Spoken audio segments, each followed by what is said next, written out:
ಶ್ರೀ ಗುರುಭ್ಯೋ ನಮಃ ಪರಮಗುರುಭ್ಯೋ ನಮಃ.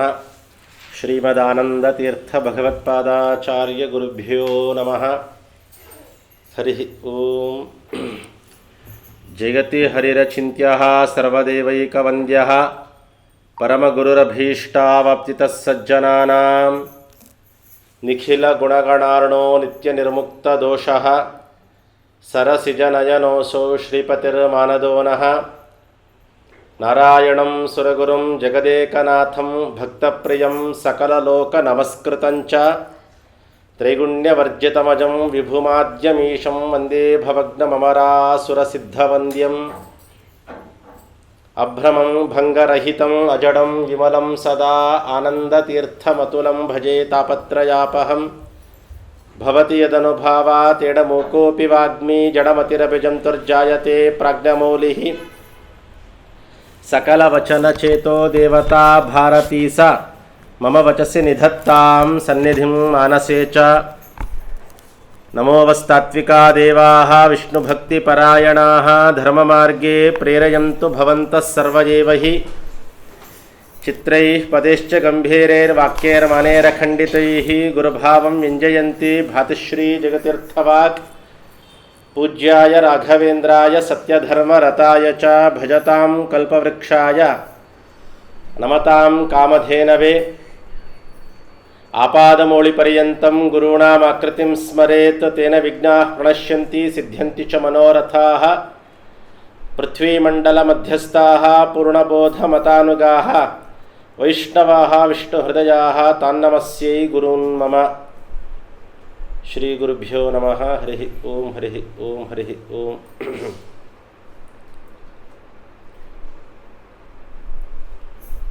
ವೇದದಲ್ಲಿ ಒಂದು ಮಾತು ಬರುತ್ತೆ, ಯಾವಾಗಲೂ ಕೂಡ ಮನುಷ್ಯನಾದವನು ಅಧ್ಯಯನವನ್ನು ಬಿಟ್ಟು ಯಾವತ್ತಿಗೂ ಇರಬಾರದು ಅಂತ ಹೇಳ್ತಾರೆ.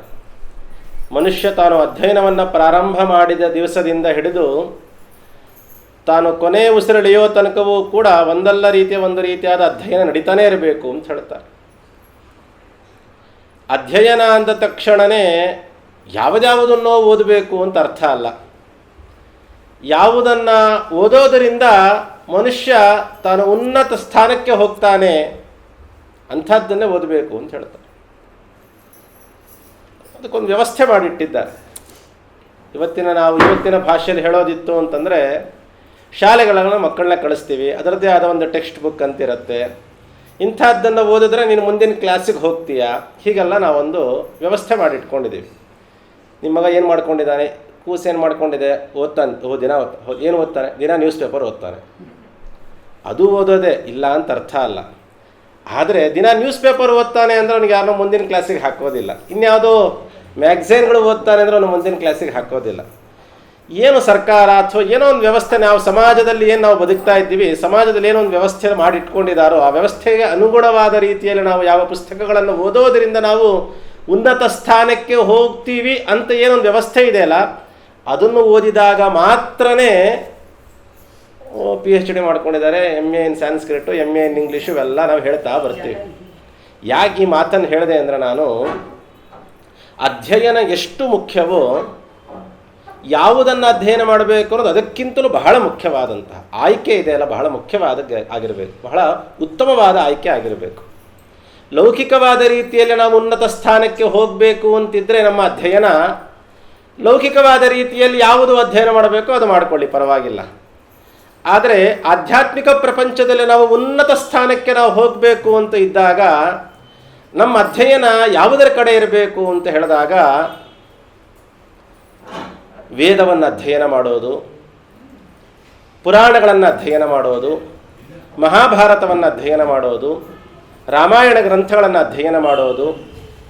ಇನ್ನು ಅನೇಕ ದಾರ್ಶನಿಕರು ಬಂದಿದ್ದಾರೆ, ಅದರಲ್ಲಿ ನಮ್ಮ ದಾರ್ಶನಿಕರಾದಂತಹ ಆಚಾರ್ಯ ಮಧ್ವರ ಗ್ರಂಥಗಳನ್ನು, ಅವರ ಅನುಯಾಯಿಗಳಾದಂತಹ ಟೀಕಾಕೃತ್ಪಾದರ, ವ್ಯಾಸರಾಜರ, ವಾದಿರಾಜರ, ಮಂತ್ರಾಲಯ ಪ್ರಭುಗಳ, ವಿಜಯದಾಸರ ಇವರೇ ಮೊದಲಾದ ಅನೇಕ ಕೃತಿಗಳನ್ನು, ಗ್ರಂಥ ರತ್ನಗಳನ್ನು ನಮಗೆಲ್ಲವೂ ಕೂಡ ನಮಗೋಸ್ಕರ ರಚನೆ ಮಾಡಿ ಕೊಟ್ಟು ಹೋಗಿದ್ದಾರೆ.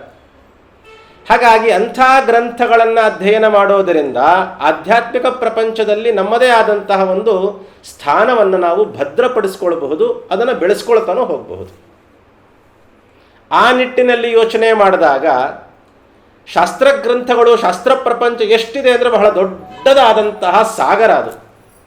ನಾನು ಬಹುಶಃ ಹಿಂದಿನ ಉಪನ್ಯಾಸದಲ್ಲಿ ಒಂದು ಸತಿ ಹೇಳಿದ್ದೆ, ಬಹಳಷ್ಟು ದೊಡ್ಡದಾದದ್ದು ಶಾಸ್ತ್ರ ಅನ್ನೋದು ಬಹಳ ದೊಡ್ಡ ಸಾಗರ. ಅದನ್ನು ನಾವು ಸಣ್ಣದಕ್ಕೆ ಉಪಯೋಗಿಸ್ಕೊಂಡು ಬಿಟ್ಟಿದ್ದೀವಿ. ಏನಾದ್ರು ಬಡಿಸ್ಬೇಕಾದ್ರೆ ಒಂಚೂರು ಪಾಯಸ ಗೀಸ ಬಡಿಸ್ಬೇಕಾದ್ರೆ ಜಾಸ್ತಿ ಇಲ್ಲ, ಶಾಸ್ತ್ರಕ್ಕೆ ಬಡಿಸ್ತೀನಿ ಅಂದರೆ ಚೂರೇ ಬಡಿಸ್ತೀವಿ ಅಂತ ಅರ್ಥ. ಆದರೆ ಶಾಸ್ತ್ರ ಅಂದರೆ ಬಹಳ ದೊಡ್ಡದು ಅನ್ನೋದು ನಾವು ತಿಳ್ಕೊಳ್ಬೇಕು. ಅದನ್ನು ನಮ್ಮನ್ನು ಯಾವುದನ್ನು ನಾವು ಶಾಸ್ತ್ರ ಅಂತ ಕರಿಬೇಕು ಅಂತ ಕೇಳಿದ್ರೆ, ಯಾವುದು ನಮ್ಮನ್ನು ಶಾಸನ ಮಾಡತ್ತಲ್ಲ, ಹೀಗಿರೋದ್ರಿಂದ ನಿನಗೆ ಒಳಿತಾಗತ್ತೆ ಅಂತ ಯಾವ ಮಾತುಗಳು ಬರುತ್ತಲ್ಲ ಆ ಮಾತುಗಳೇ ಶಾಸ್ತ್ರಗಳು ಅಷ್ಟೇ, ಇನ್ನೇನಿಲ್ಲ. ಇಂಥ ಶಾಸ್ತ್ರಗಳಲ್ಲಿ ಅತ್ಯಂತ ಎಲ್ಲ ಶಾಸ್ತ್ರವನ್ನು ಒಂದೇ ಜನ್ಮದಲ್ಲಿ ನಾವು ಓದ್ಬಿಡ್ತೀವಿ ಅಂದರೆ ಆಗೋದಿಲ್ಲ. ನಾನು ಇಂಜಿನಿಯರೂ ಓದ್ತೀನಿ, ಡಾಕ್ಟ್ರೂ ಓದ್ತೀನಿ, ಮತ್ತೊಂದು ಓದ್ತೀನಿ, ಲಾಯರ್ದು ಓದ್ತೀನಿ, ಎಲ್ಲ ಓದ್ತೀವಿ ಅಂದರೆ ಆಗತ್ತಾ? ಸರ್ವಾತ್ಮನ ಸಾಧ್ಯ ಇಲ್ಲವೇ ಇಲ್ಲ. ಎಲ್ಲದ್ರದ್ದು ಚೂರು ಜ್ಞಾನ ಬೇಕಷ್ಟೇ ನಮಗೆ. ಆದರೆ ಯಾವುದಾದ್ರೂ ಒಂದು ಪ್ರಧಾನವಾಗಿ ನಾವು ಅಧ್ಯಯನ ಮಾಡ್ಕೊಳ್ಬೇಕು. ಭಗವದ್ಗೀತೆಯಲ್ಲಿ ವಿದ್ಯೆಯಲ್ಲಿ ಯಾವುದು ಬಹಳ ಶ್ರೇಷ್ಠವಾದ ವಿದ್ಯೆ ಅಂದರೆ ಆಧ್ಯಾತ್ಮ ವಿದ್ಯೆ ಅಂತ ಹೇಳ್ತಾರೆ. ಯಾಕೆ ಅಂದರೆ ಈ ಲೌಕಿಕವಾದ ವಿದ್ಯೆ ನಮ್ಮ ದೇಹವನ್ನು ಉದ್ಧಾರ ಮಾಡುತ್ತೆ. ಆದರೆ ಈ ಆಧ್ಯಾತ್ಮಿಕ ವಿದ್ಯೆ ಅನ್ನೋದೇನಿದೆ ಅಲ್ಲ, ಇಡೀ ಜೀವನ ಅಲ್ಲ, ಜೀವನ ಎರಡನ್ನೂ ಉದ್ಧಾರ ಮಾಡುತ್ತೆ. ಒಳಗಿರುವ ಚೇತನ ನಮ್ಮದೇನಿದೆ, ಆ ಚೇತನಕ್ಕೆ ನಾವು ಊಟ ಹಾಕಬೇಕು. ನಾವು ಪ್ರತಿನಿತ್ಯ ನಮ್ಮ ದೇಹಕ್ಕೆ ಮಾತ್ರ ಊಟ ಹಾಕ್ತಾ ಇದ್ದೀವಿ. ಚೇತನಕ್ಕೂ, ಒಳಗಿರುವ ಚೇತನಕ್ಕೂ ನಾವು ಊಟ ಹಾಕೋದು ಯಾವುದು ಅಂದರೆ ಇಂಥ ಗ್ರಂಥಗಳ, ಇಂಥ ದೊಡ್ಡವರ ಮಾತುಗಳನ್ನು ನಾವು ಕಿವಿಯೊಳಗೆ ಹಾಕ್ಕೊಳ್ತೀವಲ್ಲ, ಇದೇ ನಿಜವಾದ ಭೋಜನ ಅಂತ. ಇಂಥ ಶಾಸ್ತ್ರಗಳಲ್ಲಿ ಅತ್ಯಂತ ಪರಮಶ್ರೇಷ್ಠವಾದಂತಹ ಶಾಸ್ತ್ರ, ಎಲ್ಲವನ್ನ ಅಧ್ಯಯನ ಮಾಡಲಿಕ್ಕೆ ಆಗದೇ ಇದ್ರೂ ಕೂಡ ಯಾವುದಾದ್ರೂ ಒಂದನ್ನು ಅಧ್ಯಯನ ಮಾಡಿದರೆ ಎಲ್ಲವನ್ನೂ ಅಧ್ಯಯನ ಮಾಡಿದ ಫಲ ಭಗವಂತ ಕೆಲವುದರಲ್ಲಿ ಇಟ್ಟಿದ್ದಾನಂತೆ. ದೊಡ್ಡವರೊಬ್ಬರನ್ನ ಕರೆದುಬಿಟ್ರೆ ಸಾಕಪ್ಪ, ಎಲ್ಲರನ್ನೂ ಕರಿಬೇಕು ಅಂತೇನಿಲ್ಲ ಅಂತ ನಾವು ಕೆಲವು ಮನೇಲಿ ಮಾತಾಡ್ತಿರ್ತೀವಿ ಸಾಮಾನ್ಯವಾಗಲ್ವಾ. ಅವ್ರಿಗೆ ಹೇಳಿಬಿಟ್ರಪ್ಪ ಸಾಕು, ಎಲ್ಲರೂ ಬರ್ತಾರೆ ಅವರೊಟ್ಟಿಗೆ. ಅಥವಾ ಯಾವುದಾದ್ರೂ ಒಂದು ವಿಷಯ, ಮುಖ್ಯವಾದ ವಿಷಯ ಹೇಳಿಬಿಟ್ರೆ ಉಳಿಕಿದ್ದೆಲ್ಲ ಹೇಳ್ದಂಗೆ. ಇವತ್ತೇನು ಅಡುಗೆ ಅಂತ ಕೇಳಿದ್ರೆ, ಹೋಳಿಗೆ ಮಾಡಿದ್ರಪ್ಪ, ಮುಗಿದೋಯ್ತು, ಮ್ಯಾಟ್ರ್ ಕ್ಲೋಸ್. ಇವತ್ತೇನು ಅಡುಗೆ ಮಾಡಿದ್ರು? ಕೋಸಂಬರಿ, ಪಲ್ಯ, ತವ್ವೆ, ಚಿತ್ರಾನ್ನ, ಮಜ್ಜಿಗೆ, ನೀರು ಅಂತೆಲ್ಲರೂ ಹೇಳ್ತಾ ಕೂತ್ಕೊಂತೀವ. ಪ್ರಧಾನವಾದದ್ದು ಹೇಳಪ್ಪ ಸಾಕು, ಗೊತ್ತಾಯ್ತು. ಅವೆಲ್ಲ ಮಾಡೇ ಮಾಡ್ತಾರೆ. ಅಲ್ಲಿ ಉದ್ದೇಶ ಏನು?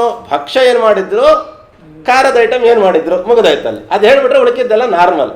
ಯಾವುದನ್ನು ಹೇಳೋದ್ರಿಂದ ಎಲ್ಲವೂ ಬರುತ್ತಲ್ಲ, ಅಂಥದ್ದು ಕೆಲವು ಶಾಸ್ತ್ರದಲ್ಲಿ ಇಟ್ಟಿದ್ದಾನೆ ಭಗವಂತ. ಅದು ಯಾವುದು ಅಂತ ಹೇಳಿದ್ರೆ, ಭಾರತಂ ಸರ್ವಶಾಸ್ತ್ರೇಷು. ಇಡೀ ಮಹಾಭಾರತ ಅನ್ನೋದೇ ಗ್ರಂಥ ಏನಿದೆ, ಇದು ಸರ್ವಶಾಸ್ತ್ರಾರ್ಥಗಳ ಸಾರಭೂತವಾದದ್ದು. ಮಹಾಭಾರತವನ್ನು ಒಂದನ್ನು ನಾವು ಚೆನ್ನಾಗಿ ಅಧ್ಯಯನ ಮಾಡಿದ್ವಿ ಅಂತ ಹೇಳಿದರೆ, ಇಡೀ ಶಾಸ್ತ್ರ ಪ್ರಪಂಚದ, ಇಡೀ ಆ ಆಧ್ಯಾತ್ಮಿಕ ಪ್ರಪಂಚದಲ್ಲಿ ಏನೇನು ತಿಳಿಬೇಕು ಅಂತ ಇಚ್ಛೆ ಪಡ್ತಾನೆ ಮನುಷ್ಯ, ಅದೆಲ್ಲವನ್ನು ತಿಳಿಯಬಹುದು.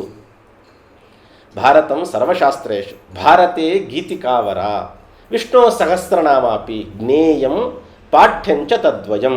ಶ್ರೀಮದ್ ಆಚಾರ್ಯರು ಈ ಮಾತನ್ನು ಹೇಳ್ತಾ ಇದ್ದಾರೆ. ಅವ್ರು ಎರಡಕ್ಕೆ ಬಹಳ ಮಹತ್ವ ಕೊಟ್ಟದ್ದು ಯಾವುದು ಅಂದರೆ ಆಚರಣ ವಿಚಾರದಲ್ಲಿ ಹೇಳ್ತಾ ಇರೋದು. ಕುರ್ಯಾದನ್ನನ್ನವಾ ಕುರ್ಯಾತ್ ಮೈತ್ರೋ ಬ್ರಾಹ್ಮಣ ಉಚ್ಯತೆ ಅಂತ ಹೇಳ್ತಾರೆ. ನೀನು ಏನು ಮಂತ್ರ ಜಪ ಮಾಡ್ತೀಯೋ ಬಿಡ್ತೀಯೋ ನನಗೆ ಗೊತ್ತಿಲ್ಲ, ಗಾಯತ್ರಿ ಮಂತ್ರ ಜಪ ದಿನ ಮಾಡಬೇಕು ಅಂತ ಹೇಳ್ತಾರೆ. ದಿನಕ್ಕೆ 3 ಸತಿ ಮಾಡಲೇಬೇಕು ಅಂತ ಹೇಳ್ತಾರೆ. ಕುರ್ಯಾತ್ ನವ ಕುರ್ಯಾತ್, ನೀ ಮಾಡ್ತೀಯೋ ಬಿಡ್ತೀಯೋ ಬೇರೆದು ಗೊತ್ತಿಲ್ಲ, ಮೈತ್ರೋ ಬ್ರಾಹ್ಮಣ ಉಚ್ಯತೆ. ಬ್ರಾಹ್ಮಣನಾಗಿ ಹುಟ್ಟಿದ್ಯಾ, ಬ್ರಾಹ್ಮಣನಾಗಿರಬೇಕು ಅಂತಿದ್ರೆ ಗಾಯತ್ರಿ ಮಂತ್ರವನ್ನು ಜಪ ಮಾಡಲೇಬೇಕು, ಗಾಯತ್ರಿ ಉಪಾಸನೆ ಮಾಡಲೇಬೇಕು. ಇದೊಂದು ಹೇಳ್ತಾರೆ ಮಧ್ವಾಚಾರ್ಯ.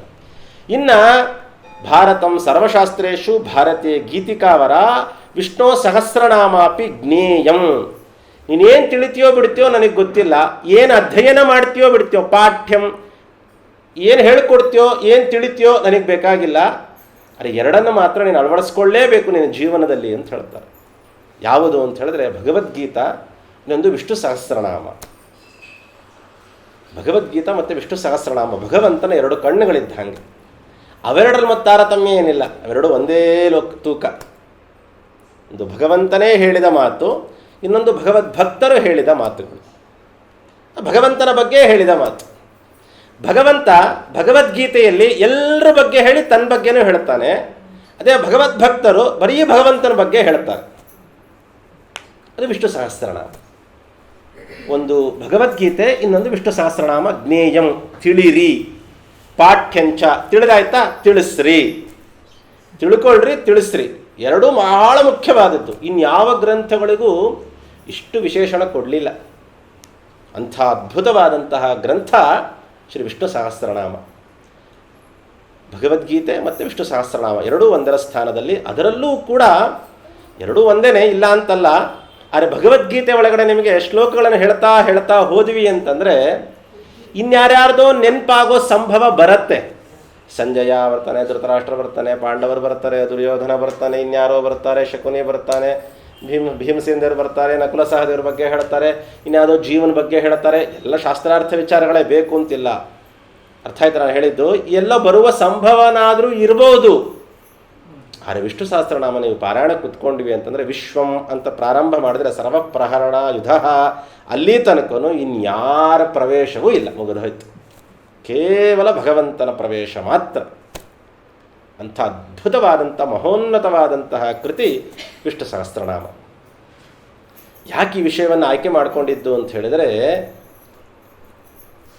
ಆಯ್ಕೆ ಮಾಡಿದ್ದವರೇ ಪಾಪ, ಅದಕ್ಕೆ ನಾನು ಹ್ಞೂ ಅಂದೆ ಅಷ್ಟೇ. ಯಾಕೆ ಅಂತ ಹೇಳಿದ್ರೆ, ನಾನು ಯಾಕೆ ಹ್ಞೂ ಅಂದೆ ಅಂತಂದರೆ, ಮನುಷ್ಯನಿಗೆ ಯಾವಾಗಲೂ ಕೂಡ ಬಹಳ ದೂರದಲ್ಲಿರೋದನ್ನು ನಾವೇನೋ ತಿಳಿಸ್ತೀವಿ ಅಂತ ಹೋದ್ವಿ ಅಂತಂದರೆ ಮನುಷ್ಯನಿಗೆ ರುಚಿಸೋದಿಲ್ಲ. ಯಾವಾಗಲೂ ತನ್ನ ಸುತ್ತಮುತ್ತ ಇರೋದನ್ನು ಇರುತ್ತಲ್ಲ ಅದನ್ನು ಚೆನ್ನಾಗಿ ನಾವು ಅಳವಡಿಸ್ಕೊಳ್ಬೇಕು, ಅರ್ಥ ಮಾಡ್ಕೊಳ್ಬೇಕು, ಅರ್ಥೈಸ್ಕೊಳ್ಬೇಕು. ಎಲ್ಲೋ ಯಾವುದೋ ದೇಶದಲ್ಲಿ ಯಾವುದೋ ಒಂದು ಹಣ್ಣು ಸಿಗುತ್ತೆ, ಅದನ್ನು ತಿನ್ಬೇಕು ನೀವು ಅಂತಂದರೆ ಅದು ಯಾವಾಗ ಸಿಗುತ್ತೋ ನಾವು ಯಾವಾಗ ತಿಂತೀವೋ ಅನ್ನೋದ್ರ ಕಡೆ ಗಮನ ಇರೋದಿಲ್ಲ. ನಿಮ್ಮ ಮನೆ ಅಂಗಳದಲ್ಲೇ ಒಂದು ಹಣ್ಣು ಬಿಟ್ಟಿದೆ, ಇದನ್ನು ನೀವು ತಿನ್ನಬೇಕು ಅಂದರೆ ದಿನ ಓಡಾಡ್ತಾ ಬರ್ತಾ ಆ ಹಣ್ಣು ನೋಡ್ತಾ ಇರ್ತೀರ, ಆ ಹಣ್ಣಿನ ಮೇಲೆ ಒಂದು ಪ್ರೀತಿ ಹುಟ್ಕೊಳ್ಳುತ್ತೆ. ಆ ಪ್ರೀತಿಯಿಂದ ಹಣ್ಣನ್ನು ನಾವು ಸ್ವೀಕಾರ ಮಾಡ್ತೀವಿ. ಎರಡೂ ತಿನ್ನಬಹುದು, ಆದರೆ ವ್ಯತ್ಯಾಸ ಇದೆ. ಹೇಗೋ ಇನ್ಯಾವುದೋ ನ್ಯಾಯಸುಧಾದಿ ಗ್ರಂಥಗಳು, ವ್ಯಾಸತ್ರಯಾದಿ ಗ್ರಂಥಗಳು, ಅದನ್ನು ಅಧ್ಯಯನ ಮಾಡಿ ಅದನ್ನು ಅರ್ಥೈಸಿಕೊಳ್ಳುವ ಪರಿಸ್ಥಿತಿಯಲ್ಲೇ ನಾವೀಗಿಲ್ಲ. ಆದರೆ ನಾವು ಪ್ರತಿನಿತ್ಯ ಒಂದಿಷ್ಟು ಏನೋ ನಾವೆಲ್ಲ ವಿಷ್ಣು ಭಕ್ತರು ಅನ್ನೋದೊಂದು ಅನುಸಂಧಾನದಲ್ಲಿ ನಾವು ಇರ್ತೀವಲ್ವ. ಆದರೆ ವಿಷ್ಣು ಭಕ್ತರು ಅಂದರೆ ವಿಷ್ಣುವಿನ ಆರಾಧನೆ ಮಾಡ್ತೀವಲ್ವ. ಆ ವಿಷ್ಣುವಿನ ಆರಾಧನೆಯಲ್ಲಿ ಪ್ರತಿನಿತ್ಯ ನಾವು ಕೆಲವು ಏನಾದರೂ ಒಂದು ಸ್ತೋತ್ರಗಳನ್ನು ಪಾರಾಯಣ ಮಾಡ್ತೀವಿ ಅಂತ ಹೇಳಿದ್ರೆ ಅದರ ಮೊಟ್ಟ ಮೊದಲನೇ ಸ್ಥಾನ, ಪ್ರಥಮ ಸ್ಥಾನದಲ್ಲಿರೋದು ವಿಷ್ಣು ಸಹಸ್ರನಾಮ ಸ್ತೋತ್ರ. ಒಂದು ವಿಷ್ಣು ಸಹಸ್ರನಾಮ ಸ್ತೋತ್ರ, ಇನ್ನೊಂದು ವಾಯುಸ್ತುತಿ, ಇನ್ನೊಂದು ರಾಯರ ಸ್ತೋತ್ರ ಇತ್ಯಾದಿ ಗುರುಗಳ ಸ್ತೋತ್ರ. ಹೀಗೆಲ್ಲ ಒಬ್ಬೊಬ್ಬರಿಗೆ ಒಂದೊಂದು ರೀತಿಯಾದಂತಹ ಸುಂದರಕಾಂಡ, ಶ್ರೀ ಶಿರೀಷ ಗುಣದರ್ಪಣ ಸ್ತೋತ್ರ, ಹೀಗೆ ಅನೇಕರು ಒಬ್ಬೊಬ್ಬರು ಒಂದೊಂದು ರೀತಿಯಾದ ಸ್ತೋತ್ರಗಳನ್ನು ಪಾರಾಯಣ ಮಾಡ್ತಾರೆ. ಅಂತೂ ಎಲ್ಲರೂ ಮಾಡುವಂತಹ ಪಾರಾಯಣ ಅಂತ ಯಾವ್ದಾದ್ರು ಒಂದಿದೆ ಅಂತಂದರೆ ವಿಷ್ಣು ಸಹಸ್ರನಾಮ ಸ್ತೋತ್ರ. ಹಾಗಾಗಿ ಪ್ರತಿನಿತ್ಯ ಮಾಡ್ತಿರ್ತೀವಿ. ಹೇಗೆ ಮಾಡ್ತೀವಿ? ಕಲೆ ಹಿಂಗೆ ಜಾಡಿಸ್ಕೊಂಡು ಟವಲ್ ಹಿಂಗೆ ಸುತ್ತಕೊಂಡು ಇನ್ನೇನು ಮಾಡೋಕೆ ರವಾಲೆ ಏನಾದ್ರು ಶುರು ಆಯಿತು ಅಂದರೆ ಅದು ಯಾವಾಗ ಮುಗಿದು ಹೋಗಿದೆ ಅನ್ನೋದ್ರ ಕಡೆನೂ ಗಮನ ಇರಲ್ಲ, ಏನು ಹೇಳಿದೆ ಅನ್ನೋದ್ರ ಕಡೆನೂ ಗಮನ ಇರೋದಿಲ್ಲ. ಅದು ಬಾಯ್ಪಾಟ್ ಏನಾದರೂ ಬಂದ್ಬಿಡ್ತು ಅಂದರೆ ಎರಡು ಕೊಂಬು ಬಂದ್ಬಿಡುತ್ತೆ ನಮಗೆ. ಆ ಕೊಂಬು ಹೆಂಗೆ ಬರುತ್ತೆ ಅಂದರೆ ಮಧ್ಯದಲ್ಲಿ ಒಂದೇ ಪದದ ಎರಡು ಸತಿ ಏನಾದರೂ ಬಂತು ಅಂದರೆ ಮತ್ತೆ ಹಿಂದೆ ಕೊಡೋಗಿರ್ತೀವಿ. ಎಲ್ಲಿ ನಿಲ್ಲಿಸಿದ್ವಿ ಅನ್ನೋದೇ ಗೊತ್ತಾಗಲ್ಲ ನಮ್ಗೆ. ಮತ್ತದು ಅದು ಏನಾದರೂ ಅಕಸ್ಮಾತ್ ಅನ್ನಿಸ್ಬೇಕ, ಅಯ್ಯೋ ಮತ್ತೆ ಅಲ್ಲಿಂದ ಹೇಳ್ಬೇಕಾ ಅನ್ನೋ ಕೊರಗು ಬೇರೆ ನಮಗೆ, ಅಯ್ಯೋ ಮತ್ತೆ ಇನ್ನೊಂದು ಸತಿ ಹೇಳಬೇಕಾ ಅನ್ನೋ ಕೊರಗು ಬೇರೆ ಹುಟ್ಕೊಳತ್ತೆ. ಇದು ವೆಂಕಟೇಶ ಸ್ತೋತ್ರ ಆಗಿರ್ಬೋದು, ಕೃಷ್ಣಾಷ್ಟೋತ್ರ ಸ್ತೋತ್ರ ಆಗಿರ್ಬೋದು, ಬೇಗ ಮುಗಿಯುತ್ತೆ, ಪರವಾಗಿಲ್ಲ. ವಿಷ್ಣು ಸಹಸ್ರನಾಮ ಅಯ್ಯೋ ಎಲ್ಲೋ ಶುರು ಮಾಡಿದ್ದೆ, ಎಲ್ಲೋ ಮಿಸ್ ಆಯ್ತು, ಯಾರೋ ಮಾತಾಡಿಸ್ಬಿಟ್ರಲ್ಲ, ಈಗ ಮತ್ತೆ ಮೊದಲಿಂದ ಹೇಳ್ಬೇಕಾ, ಮತ್ತೆ ಶ್ರೀ ಗುರುಭ್ಯೋ ನಮಃ. ಯಾಕೆ ಮಾತನ್ನು ಹೇಳ್ತೀನಿ ಅಂತಂದರೆ ಇದು ನಿಮಗೆ ನನಗೆ ಅಂತಲ್ಲ, ಎಲ್ರಿಗೂ ಎಲ್ಲ ಜೀವನದಲ್ಲಿ ಎಲ್ಲ ಸಮಯಕ್ಕೂ ಒಂದೊಂದ್ಸತಿ ಆಗ್ತಾ ಇರ್ತೇವೆ ಈ ಥರದ್ದೆಲ್ಲ. ಶುರುವಾಯಿತು, ಮರ್ತು ಹೋಯಿತು, ಮಿಸ್ ಆಯಿತು, ಇನ್ನೆಲ್ಲೋ ಮತ್ತೆ ಶುರು ಮಾಡ್ತಿರ್ತೀವಿ. ಯಾಕೆ ಹೀಗಾಗತ್ತೆ ಅಂತಂದರೆ ಅದು ಒಂದು ಕೆಲಸ ನಮಗೆ ಅಂತ ಆಗತ್ತಲ್ಲ, ಅವಾಗ ಹಿಂಗಾಗತ್ತೆ. ಅದೊಂದು ಕೆಲಸ ಅಂತ ಆಗತ್ತಲ್ಲ, ಅವಾಗ ಹಿಂಗಾಗ್ತಾ ಹೋಗುತ್ತೆ. ವಿಶ್ವಾಸ ಹೇಳಬೇಕಾ? ಶ್ರೀ ಗುರುಭ್ಯೋ ನಮಃ ಅಂತೇಳಿ ಮೈ ಒರೆಸ್ಕೊಳ್ಳೋದ್ರಿಂದ ಶುರು ಮಾಡಿಕೊಂಡು ಪ್ಯಾಂಟ್ ಹಾಕ್ಕೊಳ್ಳೋ ತನಕ ಮುಗಿಸ್ಬಿಡುತ್ತೆ. ಇದೊಂದು ರೊಟೀನ್. ಹೀಗಾದಾಗ ಹೀಗೆಲ್ಲ ಆಗ್ತಾ ಹೋಗುತ್ತೆ. ವಿಷ್ಣು ಸಹಸ್ರನಾಮ ಅನ್ನೋವಂತಹದ್ದು ಹಾಗೆಲ್ಲ ಹೇಳುವಂತಹ ಸ್ತೋತ್ರ ಅಲ್ಲ, ಹಾಗೆಲ್ಲ ಹೇಳುವಂತಹ ಸ್ತೋತ್ರ ಅಲ್ಲ. ಶುದ್ಧವಾಗಿ ಕೂತು ಶುದ್ಧವಾದ ರೀತಿಯಲ್ಲೇ ಹೇಳಬೇಕು ಅನ್ನೋದು ಭಗವಂತನೇ ಮುಂದೆ ಈ ಮಾತನ್ನು ಹೇಳುತ್ತಾನೆ. ಹಾಗಾಗಿ ಅಂಥ ಉತ್ತಮವಾದಂತಹ ಸ್ತೋತ್ರ, ಅಷ್ಟು ಮಹತ್ವಪೂರ್ಣವಾದಂತಹ ಸ್ತೋತ್ರ ಅದು. ನೋಡ್ರಿ, ಸಹಸ್ರನಾಮಗಳಲ್ಲಿ ಅನೇಕ ಸಹಸ್ರನಾಮಗಳು ನಾವು ಕೇಳಿದ್ದೀವಿ. ಶಿವ ಸಹಸ್ರನಾಮ ಇದೆ, ಗಣೇಶನ ಸಹಸ್ರನಾಮ ಇದೆ, ಲಲಿತಾ ಸಹಸ್ರನಾಮ ಇದೆ, ದುರ್ಗೆಯದ ಸಹಸ್ರನಾಮ ಇದೆ, ವಿಷ್ಣುದ ಸಹಸ್ರನಾಮ ಇದೆ, ಎಲ್ಲ ಇದೆ. ಆದರೆ ಈ ವಿಷ್ಣುವಿನ ಸಹಸ್ರನಾಮಕ್ಕೆ ಇದ್ದಷ್ಟು ಮಹತ್ವ ಇನ್ಯಾವ ಸಹಸ್ರನಾಮಗಳಿಗೂ ಇಲ್ಲ. ಅದೇ ವಿಷ್ಣುವಿನ ನರಸಿಂಹದೇವರ ಸಹಸ್ರನಾಮನೂ ಇದೆ. ಅವನ ರೂಪಗಳಲ್ಲಿ ಯಾವುದೇ ರೀತಿಯ ವ್ಯತ್ಯಾಸ ಇಲ್ಲ, ಬಲಗಳಲ್ಲಿ, ಮಹತ್ವದಲ್ಲಿ. ಆದರೆ ಸಹಸ್ರನಾಮದಲ್ಲಿ ವಿಷ್ಣು ಸಹಸ್ರನಾಮ ಬಹಳ ಮಹತ್ತರವಾದದ್ದು. ಈಗ ಏನು ಮಾಡ್ತಾ ಇದೆಯಾ ಪಾರಾಯಣ ಅಂದರೆ ಸಹಸ್ರನಾಮ ಅಂತ ಕೇಳಿದ್ರೆ ವಿಷ್ಣು ಸಹಸ್ರನಾಮನ ಶಿವ ಸಹಸ್ರನಾಮ ಯಾರೂ ಕೇಳಲ್ಲ.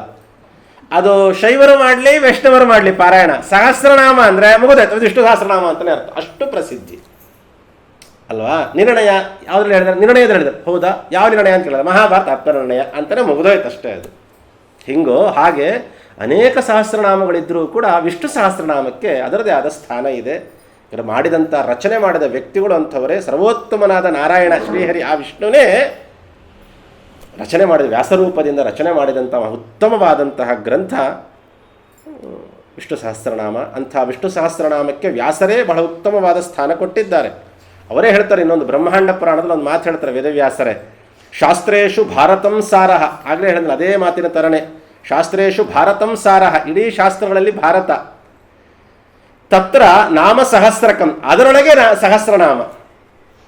ವೈಷ್ಣವಂ ಕೃಷ್ಣ ಗೀತಾಚ, ಮತ್ತಿನ್ನೊಂದು ಭಗವದ್ಗೀತೆ. ತಜ್ಞಾನಾನ್ ಮುಚ್ಚತೇಂಜಸ, ನಮ್ಮ ಎಲ್ಲ ಸಂಸಾರವನ್ನೇ ಮೋಚನಗೊಳಿಸಿ ನಮಗೆ ಉತ್ತಮವಾದಂಥ ಮೋಕ್ಷವನ್ನು ತಂದುಕೊಡುತ್ತೆ. ಈ ವಿಷ್ಣು ಸಹಸ್ರನಾಮ ಎಷ್ಟು ಅರ್ಥಗಳನ್ನು ಒಳಗೊಂಡಿದೆ ಅಂತ ಹೇಳ್ತಾರೆ. ವಿಷ್ಣು ಸಹಸ್ರನಾಮಕ್ಕೆ ಎಲ್ಲ ದಾರ್ಶನಿಕರು, ಅದ್ವೈತಿಗಳಾಗಿರ್ಬೋದು, ವಿಶಿಷ್ಟಾದ್ವೈತಿಗಳಾಗಿರ್ಬೋದು, ದ್ವೈತಿಗಳಲ್ಲಿ ಆಚಾರ್ಯ ಮಧ್ವರಾಗಿರಬಹುದು, ಎಲ್ಲರೂ ಕೂಡ ಅವರದೇ ಆದಂತಹ ಶೈಲಿಯಲ್ಲಿ ಅದಕ್ಕೆ ಭಾಷ್ಯವನ್ನು ಅರ್ಥವನ್ನು ಅರ್ಥೈಸ್ತಾ ಬಂದಿದ್ದಾರೆ. ಪರಿಪೂರ್ಣವಾಗಿ ಅಂತ ಅರ್ಥ ಅಲ್ಲ, ಎಲ್ಲೆಲ್ಲಿ ಬೇಕೋ ಎಷ್ಟು ಬೇಕೋ ಅಷ್ಟು ಅನ್ನೋ ಅಭಿಪ್ರಾಯದಲ್ಲಿ ಶ್ರೀಮದ್ ಆಚಾರ್ಯರು ಕೂಡ ವಿಷ್ಣು ಸಹಸ್ರನಾಮಕ್ಕೆ ಉತ್ತಮವಾದ ಸ್ಥಾನವನ್ನು ಕೊಟ್ಟಿದ್ದಾರೆ. ಕಾಸರಗೋಡು ಹತ್ರ ಒಂದು ದೇವಸ್ಥಾನದಲ್ಲಿ ವಾಸ ಮಾಡ್ಕೊಂಡಿರ್ಬೇಕಾದ್ರೆ ಮಧ್ವಾಚಾರ್ಯರು ಯಾರೋ ಒಬ್ಬ ಬರ್ತಾನೆ. ಸಾಮಾನ್ಯವಾಗಿ ವೇದಗಳಿಗೆ 3 ಅರ್ಥ. ತ್ರಯೋರ್ಥಾ ಸರ್ವವೇದೇಶು, ದಶಾರ್ಥಾ ಸರ್ವಭಾರತೆ. ನೋಡ್ರಿ, ವೇದಗಳಿಗೆ 3 ಅರ್ಥ. ಮಹಾಭಾರತಕ್ಕೆ 10 ಅರ್ಥ. ಒಂದೇ ಶ್ಲೋಕಕ್ಕೆ 10 ರೀತಿಯಾದ ಅರ್ಥ ಮಾಡ್ಬೋದು. ಒಂದೇ ಶ್ಲೋಕಕ್ಕೆ 10 ಅರ್ಥಗಳಿರುತ್ತೆ. ಹೇಳೋ ಯೋಗ್ಯತೆ ಬೇಕಷ್ಟೆ. ಹಾಗೆ ವಿಷ್ಣು ಸಹಸ್ರನಾಮಾಪಿ ನಿರಂತರ ಶತಾರ್ಥಕಂ. ವಿಷ್ಣು ಸಹಸ್ರನಾಮದಲ್ಲಿ ಒಂದೊಂದು ವಿಷ್ಣುವಿನ ನಾಮಗಳಿಗೆ 100 ಅರ್ಥಗಳಿದೆ ಅಂತ ಇದನ್ನು ಶ್ರೀಮದ್ ಆಚಾರ್ಯರು ಹೇಳ್ತಾರೆ. ಹೇಳಿದಾಗ ಅಲ್ಲಿರೋರು ಕೆಲವರೆಲ್ಲ ಆಡ್ಕೊಳ್ತಾರೆ, ಒಂದು ನಾಮಕ್ಕೆ 100 ಅರ್ಥ ಹೇಗಿರುತ್ತೆ ಅಂತ ಹೇಳ್ತಾರೆ. ಆಡ್ಕೊಳ್ತಾರೆ, ಹೇಗೆ ಸಾಧ್ಯ, ಸುಮ್ಮನೆ ನಾವೆಲ್ಲ ಏನೋ ಕೇಳ್ತೀವಿ ಅಂತ ಹೇಳ್ತೀರಾ ನೀವು, ಹಾಗಾದ್ರೆ ಇದ್ದರೆ ಹೇಳ್ರಿ ನೋಡೋಣ ಅಂತ ಕೇಳ್ತಾರೆ. ಆಗ ಶ್ರೀಮದ್ ಆಚಾರ್ಯರು ಪ್ರಾರಂಭ ಮಾಡ್ತಾರೆ. ಮೊದಲನೇ ಶಬ್ದ ವಿಶ್ವ. ಆ ವಿಶ್ವ ಶಬ್ದಕ್ಕೆ ಅರ್ಥ ಹೇಳ್ತಾ ಹೋಗ್ತಾರೆ. 30-40 ಅರ್ಥಗಳು ಹೇಳ್ತಾ ಹೋಗ್ತಾರೆ. ಯೋಗ್ಯತೆಯೂ ಬೇಕು ನಮಗೆ, ಅರ್ಥ ಮಾಡ್ಕೊಳ್ಳೋ ಯೋಗ್ಯತೆಯೂ ಬೇಕು. ಶ್ರೀಮದ್ ಆಚಾರ್ಯ ಹೇಳಿದ್ರು, ನಾನು ಹೇಳೋ ಅರ್ಥನ ಮತ್ತೆ ನೀವು ರಿಟರ್ನ್ ಹೇಳಿದ್ರೆ ನಾನು 100 ಹೇಳ್ತೇನೆ, ಇಲ್ಲ ಯಾಕೆ ಹೇಳಲಿ ಅಂತ ಕೇಳ್ತಾರೆ. ಹಾಗೆ ಹೇಳಿದ ತಕ್ಷಣ ಶ್ರೀಕೃಷ್ಣ ಅರ್ಪಣ ಮಸ್ತು, ಮುಗಿದು ಹೋಯ್ತು, ಎಲ್ಲ ನಮಸ್ಕಾರ ಮಾಡಿಬಿಡ್ತಾರೆ. ಹೇಳೋ ಯೋಗ್ಯತೆ ಎಷ್ಟು ಮುಖ್ಯನೋ ಕೇಳುವುದಕ್ಕೂ ನಮಗೂ ಒಂದು ಅರ್ಥ ಆಗಬೇಕಲ್ಲ. ಹೌದು ತಾನೆ? ಪಾಪ ಇಷ್ಟಿಷ್ಟು ಚಿಕ್ಕ ಮಕ್ಕಳನ್ನ ಕೂಡಿಸ್ಕೊಂಡು SLC ಪಾಠ ನಾನು ಹೇಳ್ತೀನಿ ಅಂದರೆ ಹೇಗೆ ಅರ್ಥ ಆಗುತ್ತೆ? ನಾವೆಲ್ಲ ಇನ್ನೂ LKG ಅಲ್ಲ ಶಾಸ್ತ್ರದ ದೃಷ್ಟಿಯಲ್ಲಿ ನಾವೆಲ್ಲರೂ ಕೂಡ. ಹಾಗಾಗಿ ಎಷ್ಟು ಬೇಕೋ ಅಷ್ಟು ಮಾತ್ರ ಅರ್ಥೈಸಿಕೊಳ್ಳುವಂತಹ ಆಚಾರ್ಯ ಮಧ್ವರ ಬಾಯಲ್ಲಿ ಬಂದಿದೆ, ಸುಳ್ಳಲಿಕ್ಕೆ ಸಾಧ್ಯನೇ ಇಲ್ಲ. ಹಾಗಾಗಿ ಅಂಥ ಒಂದೊಂದು ಶಬ್ದಗಳಿಗೂ ಕೂಡ 1000 ನಾಮಗಳೇನಿದೆ, ಈ 1000 ನಾಮಗಳು ಒಂದೊಂದು ಹೆಸರಿಗೂ ಕೂಡ ಕನಿಷ್ಠ ಹೇಳ್ತಾರೆ. ಅದು ಬರೇ 100 ಅಂದ್ಕೊಳ್ಬೇಡ್ರಿ, ಕನಿಷ್ಠ ಅಂದರೆ 100 ಅರ್ಥ ಇದೆ ಅಂತ ಹೇಳ್ತಾರೆ. ಸೊ 100 × 1000 ಅಂತ ಹೇಳಿದ್ವಿ ಅಂತಂದರೆ ಎಷ್ಟಾಯ್ತು? ಅಲ್ಲಿಗೆ 1,00,000 ಆಯಿತು. ಒಂದು ಸತಿ ವಿಷ್ಣು ಸಹಸ್ರನಾಮವನ್ನು ಭಕ್ತಿಯಿಂದ ನಾವು ಪಾರಾಯಣ ಮಾಡಿದ್ವಿ ಅಂತ ಹೇಳಿದರೆ ಭಗವಂತನ 1,00,000 ನಾಮಗಳನ್ನು, 1,00,000 ಗುಣಗಳನ್ನು ಚಿಂತನೆ ಮಾಡಿದ ಪುಣ್ಯ ಪ್ರತಿನಿತ್ಯ ಬರುತ್ತೆ. ಒಂದು 20 ನಿಮಿಷ ನಾವು ಸಮಯ ಕೊಟ್ಟರೆ ಸಾಕು. ಇಷ್ಟು ಪುಣ್ಯ ಯಾರು ಕೊಡ್ತಾರೆ ಹೇಳ್ರಿ ನೋಡೋಣ? ಸುಮ್ಮನೆ ನಮ್ಮ ಸ್ವಾಮಿ ಕೊಡ್ತಾನೆ ನೋಡೋಣ ಅಷ್ಟೆ. ಅದಕ್ಕೆ ನಮ್ಗಳು ಯಾರು ಹೇಳ್ತಿರ್ತಾರೆ, 1000 ನಾಮಗಳು, 1000 ನಾಮಗಳು. ಅರ್ಥ ಆಯ್ತಲ್ಲ? 1000 ನಾಮಗಳು, 1,000 ನಾಮಗಳಿವೇನಿದೆಯಲ್ಲ, ಇದು 1000 ನಾಮಗಳು. ಇದು ಯಾವತ್ತಿಗೂ ಅಳಸೋಗಲ್ಲ ಈ ನಾಮಗಳು. ಭಗವಂತನ ನಾಮಗಳು ಎಷ್ಟು ಅಂತ ಕೇಳಿದ್ರೆ ಅನಂತ ನಾಮಗಳಿದೆ, ಅನಂತ ನಾಮಗಳು. ಆದರೆ ಹಿಂದೆ ಇಂದು ಇನ್ನೆಂದೂ ಕೂಡ ಭಗವಂತನೇ ಹೇಳಿಕೊಂಡಿದ್ದಾನೆ, ತನಗೆ ಪ್ರಿಯವಾಗುವ ಯಾವುದಾದ್ರೂ 1000 ನಾಮಗಳು ಅಂತಿದ್ರೆ ಈ 1000 ನಾಮಗಳು. ವಿಶ್ವನಿಂದ ಪ್ರಾರಂಭ ಮಾಡಿ ಸರ್ವಪ್ರಹರಣಾಯುಧ ಅಂತ ನಾವೇನು ಹೇಳ್ತೀವಿ ಅಲ್ಲಿ ತನಕ ಇರುವ ನಾಮಗಳೇನಿದೆ, ಇದು ಭಗವಂತನಿಗೆ ಅತ್ಯಂತ ಪ್ರೀತ್ಯಾಸ್ಪದವಾದಂತಹ ನಾಮಗಳು ಅಂತ ತಿಳ್ಕೊಂಡ್ರು. ಅಷ್ಟು ಮುಖ್ಯವಾದಂತಹದ್ದು. ಇನ್ನೊಂದು ವೈಶಿಷ್ಟ್ಯತೆ ಏನು ಅಂತ ಹೇಳಿದ್ರೆ, ಈ ವಿಷ್ಣು ಸಹಸ್ರನಾಮದ್ದು ಮಹಾಭಾರತವೇ ಶಾಸ್ತ್ರಾರ್ಥಗಳ ಸಾರ, ಅದರೊಳಗೆ ವಿಷ್ಣು ಸಹಸ್ರನಾಮದ್ದು. ಈ ವಿಷ್ಣು ಸಹಸ್ರನಾಮ ಬಹುಶಃ ನೀವೆಲ್ಲ ಕೇಳಿರ್ತೀರ, ಬೃಹತಿ ಸಹಸ್ರ ಅಂತ ಮಂತ್ರಗಳಿದೆ, ಶಸ್ತ್ರ ಮಂತ್ರಗಳು ಅಂತಿದೆ. ಭಗವಂತನ 72,000 ರೂಪಗಳು. ಅಂದರೆ ನಮ್ಮ ದೇಹದಲ್ಲಿ 72,000 ನಾಡಿಗಳಿದೆ. 36,000 ಪುರುಷ ನಾಡಿಗಳು, 36,000 ಸ್ತ್ರೀ ನಾಡಿಗಳು ಅಂತ. ಒಟ್ಟು 72,000 ನಾಡಿಗಳು, 36,000 ಅಕ್ಷರಗಳಿಂದ ಕೂಡಿದಂತಹ ಛಂದಸ್ಸಿನ ಒಂದು ಮಂತ್ರಕ್ಕೆ ಬೃಹತಿ ಛಂದಸ್ಸು ಅಂತ ಕರೀತಾರೆ. ಈ ಗಾಯತ್ರಿ ಛಂದಸ್ಸು ಅಂದರೆ 24 ಅಕ್ಷರ, ಹಾಗೆ 36 ಇದ್ದರೆ ಅದಕ್ಕೆ ಬೃಹತಿ ಅಂತ ನಾವು ಕರಿತೀವಿ. ಆ ರೀತಿಯಾದಂತಹ ಛಂದಸ್ಸಿನಲ್ಲಿರುವಂತಹ ಮಂತ್ರಗಳು 1,000 ಮಂತ್ರಗಳಿದೆ. ಈ ವೇದ ಮಂತ್ರಗಳಿದು ನೋಡ್ರಿ. ಯಾವಾಗಲೂ ಕೂಡ ವೇದಕ್ಕೆ ವ್ಯಾಖ್ಯಾನ ಅನ್ನೋದಿರುತ್ತೆ. ವ್ಯಾಖ್ಯಾನ ಮೀನ್ಸ್ ಯಾವುದು ಅರ್ಥವಾಗಲ್ವೋ ಅದಕ್ಕೆ ಅರ್ಥ ಬರೆಯೋದಕ್ಕೆ ವ್ಯಾಖ್ಯಾನ ಅಂತ ನಾವು ಕರಿತೀವಿ. ವೇದ ಮಂತ್ರಗಳಿಗೆ ಯಾವಾಗಲೂ ವ್ಯಾಖ್ಯಾನ ಇರುತ್ತೆ. ಅದಕ್ಕೆ ಅದು ಅರ್ಥ ಆಗಲಿಲ್ಲ ಅದಕ್ಕಿನ್ಯಾವುದೋ ಟೀಕಾ ಇರುತ್ತೆ, ಅದು ಅರ್ಥ ಅದಕ್ಕಿನ್ಯಾವುದೋ ಟಿಪ್ಪಣಿ ಅಂತ ಬರೀತಾರೆ. ಒಂದು ಉದಾಹರಣೆ ಹೇಳಬೇಕು ಅಂತಿದ್ರೆ, ಈಗ ವೇದಗಳಿಗೆ, ಬ್ರಹ್ಮಸೂತ್ರಗಳಿಗೆ, ಅವಕ್ಕೆಲ್ಲದಕ್ಕೂ ಕೂಡ ಮಧ್ವಾಚಾರ್ಯರು ಭಾಷ್ಯ ಅಂತ ಬರೆದರು. ಅದು ಅರ್ಥ ಆಗಲಿಲ್ಲ ಅಂದ್ರೆ ಭಾಷ್ಯ. ಭಾಷ್ಯ ಅರ್ಥ ಆಗಲ್ಲ ಅಂತ ಹೇಳಿ ಟೀಕಾಕೃತ್ಪಾದರು ಅನುವ್ಯಾಖ್ಯಾನದಲ್ಲಿ ಮಧ್ವಾಚಾರ್ಯ ತಿಳಿಸಿದ್ದನ್ನು ನ್ಯಾಯಸುಧಾ ಅಂತ ಮಾಡಿದ್ರು. ಅದು ಅರ್ಥ ಆಗಲಿಲ್ಲ, ಅದು ಆಗಲ್ಲ ಅಂತೇಳಿ ಅದಕ್ಕೆ ಅನೇಕರು ಟಿಪ್ಪಣಿ ಬರೆದು ಮಂತ್ರಾಲಯ ಪ್ರಗಳು ಪರಿಮಳ ಅಂತೆಲ್ಲ ಗ್ರಂಥ ಬರೀತಾ ಹೋದರು. ಹೀಗೆ ಇದು ವ್ಯಾಖ್ಯಾನ ಗ್ರಂಥಗಳು. ಯಾವಾಗಲೂ ವೇದಕ್ಕೆ ವ್ಯಾಖ್ಯಾನ ಇರುತ್ತೆ. ಆದರೆ ಜಗತ್ತಿನಲ್ಲಿ, ಇಡೀ ಶಾಸ್ತ್ರ ಪ್ರಪಂಚದಲ್ಲಿ ವೇದವೇ ವ್ಯಾಖ್ಯಾನವಾಗಿ ಉಳ್ಳದ್ದು ಯಾವುದಕ್ಕೆ ಅಂದರೆ ವಿಷ್ಣು ಸಹಸ್ರನಾಮಕ್ಕಂತ. ಹೇಗೆ ಅಂದರೆ, ಓಂ ತದಿದಾ ಸಭವಾನೇಶು ಜ್ಯೇಷ್ಠಂ ಪುನದಂ ವಬೋದಾತೀನಾಂ ಯತೋ ಜಗ್ನವಗ್ರಸ್ತ್ವೇಷಣೋರ್ಣದಂ ಯೋ ಯುವತೀನೋಂ. ಇದು ಒಂದು ಮಂತ್ರ. ಈ ರೀತಿ 1000 ಮಂತ್ರಗಳಿದೆ. ಬೃಹತಿ ಸಹಸ್ರ ಮಂತ್ರಗಳು ಅಂತ ಕರೀತಾರೆ. ಇಷ್ಟೊತ್ತೇನು ಹೇಳಿದ ಮಂತ್ರ, ಈ ಮಂತ್ರಕ್ಕೆ ಏನು ಅರ್ಥ, ಇದು ಯಾವುದರ ಅರ್ಥ ಅಂತ ಕೇಳಿದ್ರೆ ವಿಶ್ವ, ಇಷ್ಟಕ್ಕಿಷ್ಟ ಅರ್ಥ ಅಂತ. ವಿಶ್ವ ಅನ್ನೋ ಶಬ್ದಕ್ಕೆ ಇನ್ಯಾರೋ ಅರ್ಥ ಹೇಳ್ತಿಲ್ಲ, ವೇದವೇ ಅರ್ಥ ಹೇಳಿಬಿಟ್ಟಿದೆ ಅಂತ. ಈ ರೀತಿ ಒಂದೊಂದು ನಾಮಗಳಿಗೆ ಒಂದೊಂದು ಮಂತ್ರಗಳು ಅರ್ಥ. ಅಂದರೆ ಈ ನಾಮಗಳಲ್ಲಿ ಎಷ್ಟು ಮಹತ್ವ ಇದೆ ಅಂತ ನಾವು ತಿಳ್ಕೊಳ್ಬೇಕು. ಬಹಳ ಮುಖ್ಯವಾಗಿ ನಾವು ತಿಳಿಬೇಕಾಗುತ್ತೆ. ಇದು ವಿಷ್ಣು ಸಹಸ್ರನಾಮದ ಬಹಳ ಹೆಗ್ಗಳಿಕೆ, ಬಹಳ ದೊಡ್ಡ ಮಹಿಮೆ ಇದು. ವೇದವೇ ವ್ಯಾಖ್ಯಾನವಾಗಿ ಉಳ್ಳಂತಹ ಮಂತ್ರ ಸ್ತೋತ್ರ ಯಾವುದಾದ್ರೂ ಇದೆ ಅಂತ ಹೇಳಿದ್ರೆ ವಿಷ್ಣು ಸಹಸ್ರನಾಮ ಅಂತ ಹೇಳ್ತಾರೆ. ಹಾಗಾಗಿ ಪ್ರತಿನಿತ್ಯ ನಾವು ವಿಷ್ಣು ಸಹಸ್ರನಾಮವನ್ನು ಪಾರಾಯಣ ಮಾಡಿದರೆ ಇಡೀ ಬೃಹತಿ ಸಹಸ್ರ ಮಂತ್ರಗಳನ್ನು ಪಾರಾಯಣ ಮಾಡಿದ ಪುಣ್ಯ ಬರುತ್ತೆ. 12 ಬಾರಿ ವಿಷ್ಣು ಸಹಸ್ರನಾಮ ಪಾರಾಯಣ ಮಾಡಿದರೆ ಒಂದು ದಿವಸಕ್ಕೆ ಇಡೀ ಋಗ್ವೇದವನ್ನೇ ಪಾರಾಯಣ ಮಾಡಿದ ಪುಣ್ಯ ಬರುತ್ತಂತೆ. ಇನ್ನೊಂದು ಮಾತು ಹೇಳಬೇಕು, ಇದು ಒಂದು ರೀತಿಯಲ್ಲಿ ವೇದವನ್ನು ಉದ್ಧಾರ ಮಾಡಲಿಕ್ಕೋಸ್ಕರ ಹೇಳಿದ ಮಾತು. ಅಂದರೆ ಅದರ ಹೆಚ್ಚಿಗೆಗೊಳಿಸೋಕ್ಕೆ ವೇದಕ್ಕಿಂತಲೂ ಹೆಚ್ಚಿನ ಪುಣ್ಯ ಬರುತ್ತೆ. ವೇದ ಪಾರಾಯಣ ಮಾಡಿದರೆ ಏನು ಪುಣ್ಯ ಬರಬೇಕು, ಅದಕ್ಕಿಂತಲೂ ಹೆಚ್ಚಿನ ಪುಣ್ಯ ವಿಷ್ಣು ಸಹಸ್ರನಾಮ ಪಾರಾಯಣ ಮಾಡಿದರೆ ಬರುತ್ತೆ. ಅಷ್ಟು ಮಹತ್ವ ಕೊಟ್ಟು ಭಗವಂತನಿಗೆ. ಹಾಗಾಗಿ ಇಂಥ ವಿಷ್ಣು ಸಹಸ್ರನಾಮವನ್ನು ನಾವು ಪಾರಾಯಣ ಯಾಕೆ ಮಾಡಬೇಕಾಚಾರ್ಯ? ಒಂದು ಪ್ರಶ್ನೆ. ಈ ವಿಷ್ಣು ಸಹಸ್ರನಾಮದಲ್ಲಿ ಹೇಳಿರುವಂತಹ ನಾಮಗಳೇನಿದೆಯಲ್ಲ, ಇದೆಲ್ಲವೂ ಒಂದೇ ರೂಪ ಅಂತ ತಿಳ್ಕೊಳ್ಬೇಡ. ಇದನ್ನು ಕ್ಲಾರಿಟಿ ಕೊಟ್ಟು ಮುಂದಕ್ಕೆ ಹೋಗ್ತೀನಿ. ಯಾಕೆ ಹೇಳಿದೆ ಅಂದರೆ, ಇದೆಲ್ಲ ಒಬ್ಬನೇ ವಿಷ್ಣು, ಇವೆಲ್ಲವೂ ಅವನೊಬ್ಬನಿಗೆ ಕರೀತಾರೆ 100%. ಒಂದು ದೃಷ್ಟಿಕೋನದಲ್ಲಿ. ಇನ್ನೊಂದು ದೃಷ್ಟಿಕೋನದಲ್ಲಿ ವಿಷ್ಣು, ವಷಟ್ಕಾರ, ಭೂತಭವ್ಯ, ಭವತ್ ಪ್ರಭು, ಇವೆಲ್ಲ ಏನಿದೆ ನಾಮಗಳೇನಿದೆಯಲ್ಲ, ಒಂದೊಂದು ನಾಮಗಳು ಒಂದೊಂದು ಅವತಾರ ಇದೆ. ಮತ್ಸ್ಯ, ಕೂರ್ಮ, ವರಾಹ, ನಾರಸಿಂಹ, ವಾಮನ, ಭಾರ್ಗವ, ರಾಮ, ಕೃಷ್ಣ, ಬುದ್ಧ, ಕಲ್ಕಿ, 10 ಎಲ್ಲ ಒಬ್ಬನೇ ವಿಷ್ಣುನೇ.